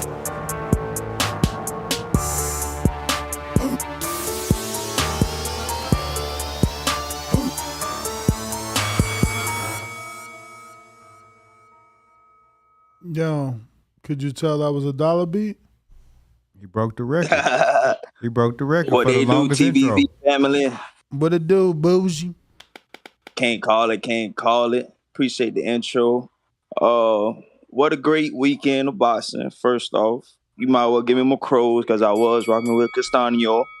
Oh, we do. Yeah, appreciate that. Now, we're going to start with the Boots fight. Yeah, Boots, he did his thing. A-class performance. I wish I could, see more rounds out of him so I could see what he really could bring to the table. He definitely the future. With Clayton, his opponent, I think he went out there. He thought he had a little game plan until he felt them damn jabs. He couldn't get past them damn jabs. He was like, hey, he went back in that corner. He said, Coach, we came here to get that bag. Let me go and get up out of here, man. Second round, I'm going to go and get up out of here. Let me go and get this bag. And that's what he did. He went out there, he flopped or whatever, hit in the back of the head. He could have got up. Even Ennis said he thought he won't get up from that. But he said, man, fuck that. I can't beat this young nigga right here. Let me get up out of here. Now, with the main event, Charlo definitely did his thing, man. Did way better than his last performance. He boxed. He didn't fucking fight. He didn't brawl. He boxed. He kept the guard up or whatever. He took his little punches. For some reason, it seemed like Castano punches hurted him more than Charlo hurted Castano, if you know what I mean. But he kept, when he was on the ropes, he was able to get off the ropes. Good foot placement. He used the ring very well. He stayed off the ropes. Like I said, he boxed. And that's what happened when you box. Instead of someone coming straight forward to you, you bring it to him, get off the ropes, do your thing. Excellent job. I can't complain at all. Now, why is it that Maul, every time they mention Benavidez or somebody, his voice start cracking, he gets scared, get all sensitive and shit, want to cry and all this shit. Like, damn, we just asked questions about Benavidez. You know what I mean? This is what the fans want. We want to see a great fight. Your younger brother out here chasing greatness, doing great things. Now, why is it that us fans or reporters ask you about Benavidez? You want to put you was like your period on. You got your panties in a bunch. Your tails between your legs and all that there. But say what? Otherwise than that, man, I appreciate the whole weekend. Great fighting. I got Charlo on my top 5 pound for pound list. I got to give it to him. Top 5 pound for pound list. I can't wait to talk about it tomorrow. Y'all enjoy y'all weekend, man. Hey, Bougie. Bougie. What's up, baby?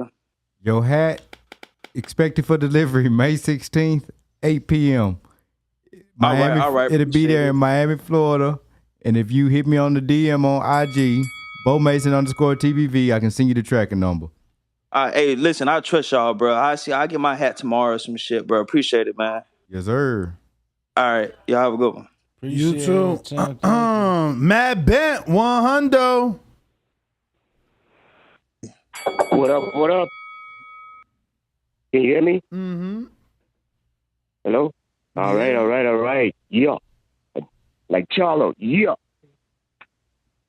Undisputed. Oh, yeah. Nice. If Boots ever get that fight with Earl, change his name to Jonah. The whale. It's biblical. You figure it out. Jonah and the whale. You figure it out.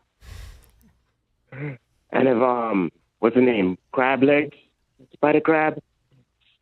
You get the fight with Charlo, the boy going to sleep. He get ate too much. He's going to night. Yeah. Give my crow for Jerry. Fucked up my money. And Tony fucked up my money on the bet. How Jerry gonna let a 41-year-old man beat him? It's ridiculous. 41 years old. Yo, he got robbed, man. My gosh. And they took his gloves. He got robbed. The 41-year-old man made Jerry wear his gloves. They made him. They had a whole They made him wear standoff. gloves, but he forgot. He forgot to keep his hands up on the right hand. Got that 40 on in the right hand upside his head all night long. Ridiculous. He got robbed. And TBV for life, man. You didn't get robbed. Baby. CYP said. That man didn't get robbed. Okay, my bad. You said TV for life. Thought it was over. He definitely got robbed. He did not get robbed. He got beat. Bruh. He got beat from a geriatric. Bruh, he got robbed. He got beat from a guy as old as I am. How old are you? Older. But that's my call. I'm 50. Damn. All right. Yo, Shadeja Green posted that she's the boots of the women's division. Special talent, man. Okay. CYP said he is on Blog Talk. Oh. He went off on that too. And mind you, he got literally like 4 or 5, no, not 4 or 5, but like 3 or 4 boomerangs I don't need that from much. others. Okay. CYP, what up? Yo, y'all got to bear with me. You know what I'm saying? You know, I was over there. I had crowd control. They hired me for crowd control on the floor. Man, you was tripping. To make sure that. Hey, well, one thing you know, CYP is exactly who the fuck he is in person. I'm the same motherfucker. There's a difference between a lot of people who call in to this show and me. I am exactly who I say I am. If I'm funny, I'm funny. If I'm mean, I'm mean. If I'm in your face, I'm in your face. That's just how I am. And I noticed that Raw Dog was in the chat, and he said he was at the fight. Raw Dog, you talk shit about me every single day, my man. All you had to do was come up and just tap me on my shoulder. I would have knocked your fucking ass out. And I'm not even joking. And I'm serious. I'm not joking because you disrespectful. But you had me right there, my guy. And you didn't even mention that you was there. Like, this is why I don't want to get into TVB cats no more. No more. I don't want to get into it with y'all no more. Y'all had the chance to call me a bitch and all them names you called me in the chat in person. You didn't want to do the shit. You didn't want to do it because I would have whooped your ass. Just like my man Charlo whooped Castano's ass. Now, back to the business. I scored the fight 8-2 going into the 11th round. Now, people are going to say that's crazy. Are you crazy? One judge gave Castano 1 round. Champ, it was the 10th. It was the 10th. Two rounds. Another judge gave him 3 rounds. So all y'all who think that I don't know how to score, you better start looking at how the judges score because I'm on par with them all the time. All the time. So y'all need to understand, and you can ask Danny, I had the whole crowd mad, and then they got calm. You know why they got calm? Because they realized CYP an honest dude, and he keeping it real. Castano fucking getting his ass kicked. I had all them Argentine fans. I'm talking about hundreds of them. I'm leading I'm not bullshitting, Danny, I tell you. I'm talking to 100+ people, turning my back, doing the scorecard live for everybody. I turn back around, watch the round, turn back around, talk to the crowd, turn back around. I swear to God, I'm not lying to you. Everybody was seeing what the fuck is this score going to be for this round. That's the kind of boxing fan I am. I keep it real. I support my fighters, win or lose. I've been rocking with the Charlos for 8 fucking years. Every time they come to Cali, I rock with them. I was so happy that they finally got what they deserve. It's because I've been rocking with them. Like when you really a fan of some people, you really fuck with them. You know what I'm saying? So this is some serious shit. Them dudes been busting their ass for 8 years. Hopefully y'all favorite fighters can do the same in the future. And I'm not even hating. I mean that shit. Because when you ride with them on their journey and they become successful, you feel good because you picked them and you believed in them. And that's how I feel when I'm talking about my man Charlo. Both of them. And y'all know that shit. So anybody who got any smoke, keep it coming. Because just like the Charlos, we all Tauruses. I'm a Taurus. Both the Charlos is Tauruses. We don't give a fuck. We want all that smoke. We bulls running forward. Now I got something to say about my man Oscar who called in. Oscar, you a fucking crybaby, okay? Stop crying. You're looking for a reason to down talk Charlo because you just can't say Charlo is the better man. It's easy. It doesn't matter. Nobody here bought that shit. Everybody knows they got attitudes and that's the way they are. We are accepting them for who they are. We know that. Yo, how are you giving 2 people credit? This is not a team sport. One man fought last night. One man undisputed last night. I get it, but it's only one dude. But if they was born out of the same person on the same day. Come on, man. Stop, man. Obvious. And they got the same birthday, and he talking about birthdays. No one did that for Vlad, man. Like, no one did that for Vitaly. Are they twins or are they just brothers? No one did that for Vitaly, man. They're brothers, Vlad had all they're not twins. They literally born the same day. He so talking the about rules Tarsus. changed? The rules changed because you a twin. If you undispute, I undispute. You just, I see you drawing your line in the sand. You just drew your line. What you mean? You drew your. I know. When you win, I win. My bad. No. When you say you rocking with Jermell and you making that clear, but it's a fine line between Jermell and Jamal. It's about 5 belts difference. Not 5 belts. Ring count. So 4 belts difference. Because Jamal got 1. He got 5. 3. And Jamal got 1. He got the IBO too. How many Jamal got? He ain't got the He got IBO. 1. He ain't got the IBO. So it's a 4 belt difference. He got 1. Jermell got 5 and Jamal got 1. It's 5 belt difference. 4 belt difference. But nah, I mean, it's Jermell that fought last night. That's been the problem from the beginning. People keep confusing Jamal for Jermell. But he wasn't even like giving him credit in the ring. He was just saying we're Tauruses. Jermell and Jamal are both Tauruses. They twins. They came out 1 minute apart, bro. You ain't. Look, you was there, Bo? I was there. Who we got? We got James Benitez with a $5 super chat. Says he should definitely be top 3. What he did? What the heck? Let me get closer. He should definitely be top 3. What he did was better than what Canelo did. Can't compare the comp, and Plant is my favorite fighter. That's so sad. I'm telling you, boy, he don't even fight. He ain't even fighting. They can't help but say that name. It's insane. That did come out of nowhere. That's insane. It's just so many of them, so bitter. Like, even when someone else wins, they still talking about that guy. I'm not even going to mention his name, man. And then we got Era Zestro with the $9.99. And he sent us a photo today of his kid with the Julian Hawk glove on. Oh, yeah. And he got the TBV hat.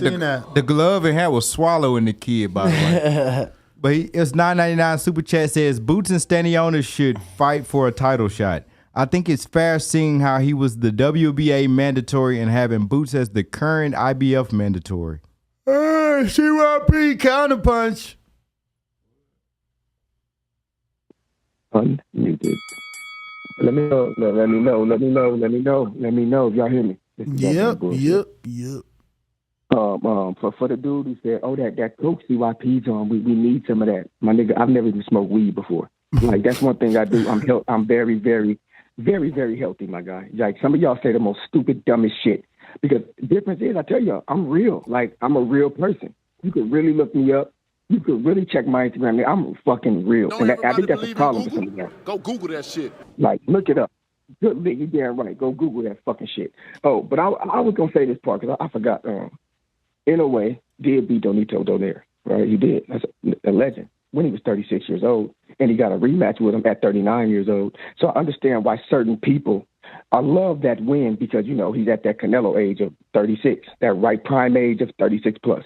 We know that to be true. You know how the boxing boys do. We make up shit for certain fighters that we hold back with other fighters. Oh, I think about the Undisputed run. When my man Canelo was running for Undisputed, nobody wanted to jump him off of his road. Nobody wanted to knock him off. David Benavidez was calling him. He's on the road to Undisputed. David Benavidez, sit your ass over there.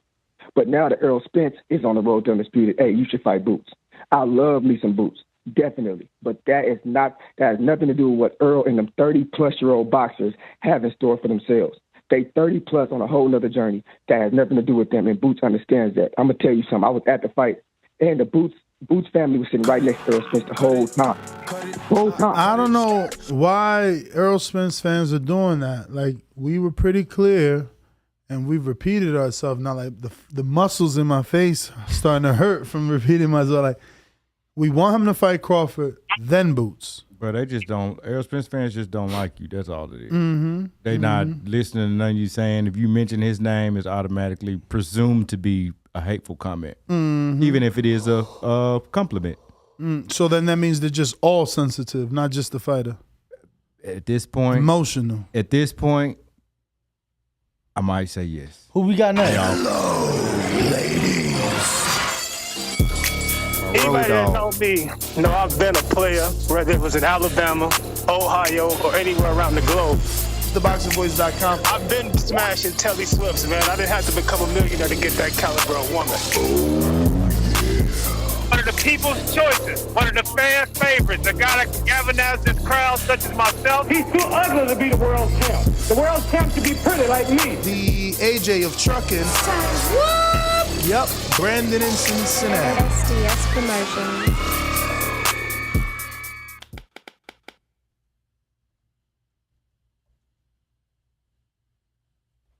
Brandon, you got to accept. TBV People's Champ. Oh, you didn't send the invite. There we go. Yo, can you hear me? Yes. Yo. You good? You good? We hear you. Can you hear me? Yes, sir. Or not. He disappeared. Disappearation. James Payne? Yes, Mr. Payne in Tennessee. Can y'all hear me? James Payne is my name, partner. How about you? Standing on my property and I'm gonna see about you. If I come out on my porch, I see you chilling in your wheel. Boy, I hope you know somebody better be waiting on the bitch.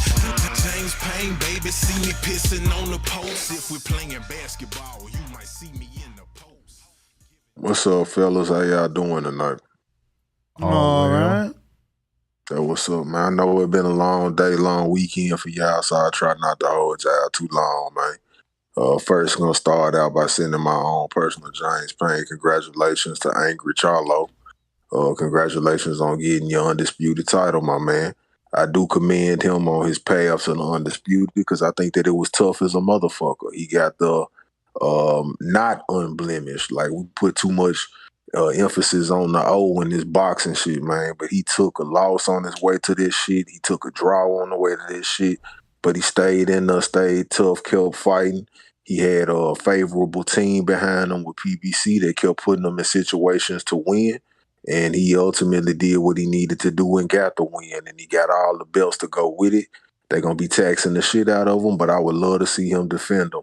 Because 154 is really popping right now. A lot of guys potentially coming up, and it's a lot of work right there right now, too. So I would love to see what he does. Also, kudos to Castano because he a fucking warrior, even in defeat, man. So, I think he can bounce back and land on his feet. And also shout out to Lazy Charlo. I think he need to do something at 160 or whatever the fuck he gonna do. I don't know what he gonna do, but he's like he so busy looking at what the other brother doing. I think he need to get busy his goddamn self. So shout out to Lazy Charlo, shout out to Angry Charlo, and shout out to TBV, man. Hey Danny, I did look at the post fight and I heard you ask your question, so it let me know you was in the house doing your thing on behalf of TBV. So he ain't say Danny. TBV. Shit, he didn't say that. I heard He's this scared, shit. man. He said he what? He said this ring walk. Ring walk. You said what? Nah, Nesta don't watch press conferences, bro. He wouldn't know. Yeah, I heard you. You said this is Danny Alvarez with the boxing voice. I heard you. So Ring Walk was doing that Ring Walk shit. I listened to the post fight. I heard you, and I was like, look at Danny getting them questions off in that motherfucker. So that what's up, man. I heard you. So I mean, salute to you, champ, for doing your thing. And salute to y'all, man. Shit, that's my call. I'm gonna just hang up and listen, but man, I appreciate y'all, yo. Appreciate it, champ. We got Potato Chip 777 with the $4.99 said, isn't David and Boots in the same position? Both young and looking for top names. Are they? Said, are they? Are they? Are they? Are they? Are they? Who we got next? Who is next? Majimbe. Majimbe. Bay to the Majin. What's going on, guys? What's going on? Not much, brother. Nothing, man. A great night of fights. I guess I'm really good at picking these guys because my top three fighters are all undisputed. Canelo, Usyk, and now Mel. That being said, Ness, last week I was telling you that Mel was ahead of Shakur on the pound-for-pound list. You said I was crazy. I got Mel at number 4 on my list. Just behind Bud. So it's so funny how y'all choose. This is why I'm waiting for tomorrow because. What do you mean you choose? It's not about choosing. I've been saying that this guy was pound for pound for a year and a half. Mm-hmm.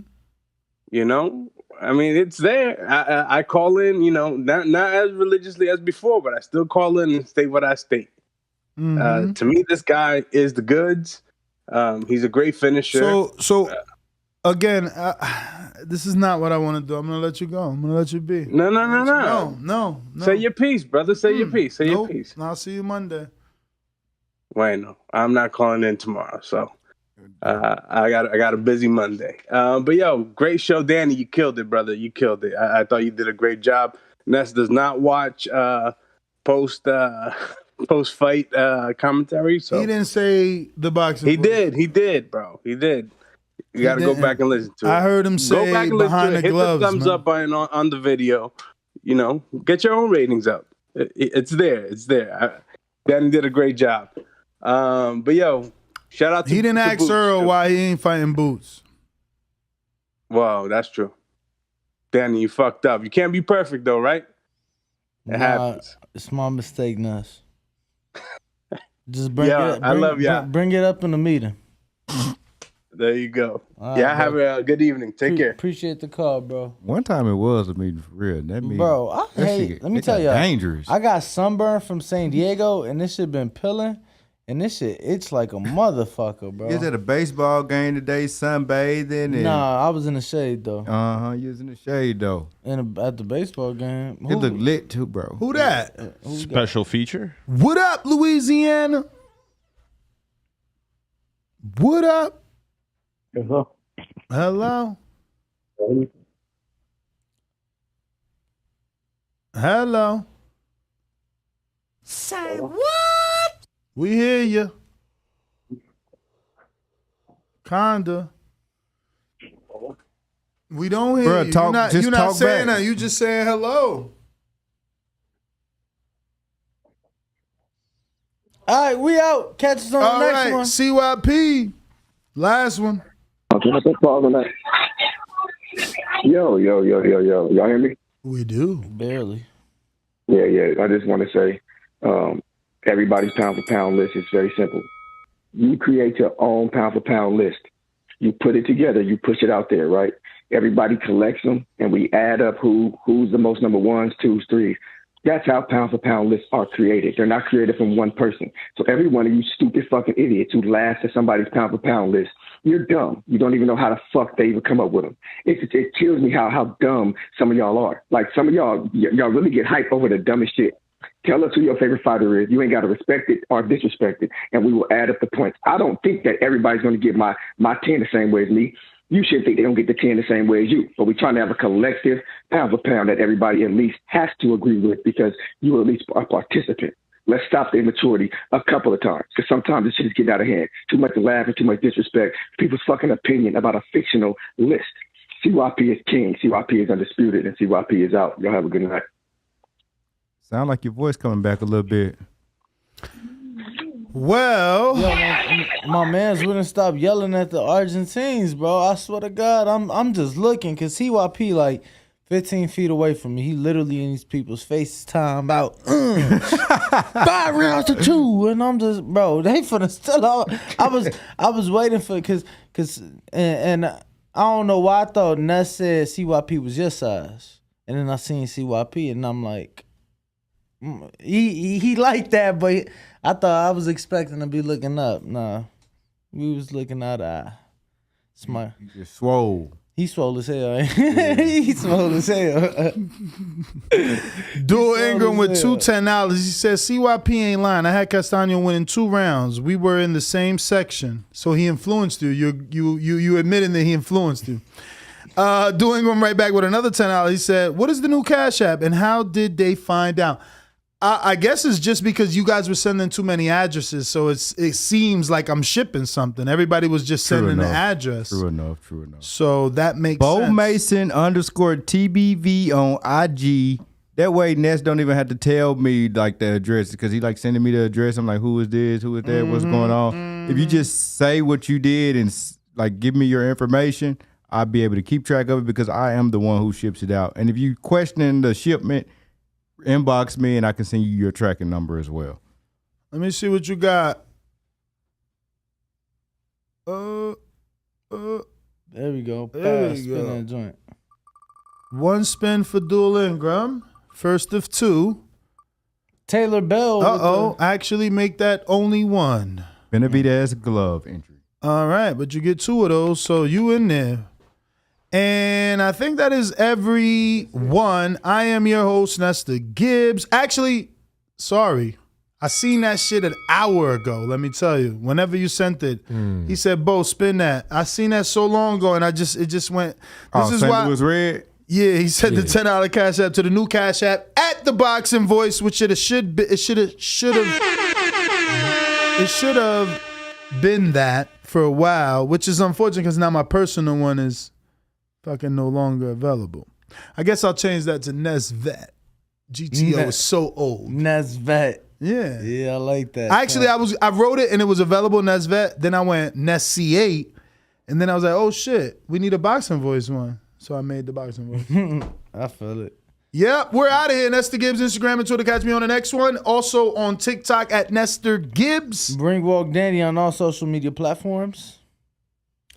St. Louis Red on IG. On IG. Bo from Bama in the streets. Bo Mason _TBV on IG.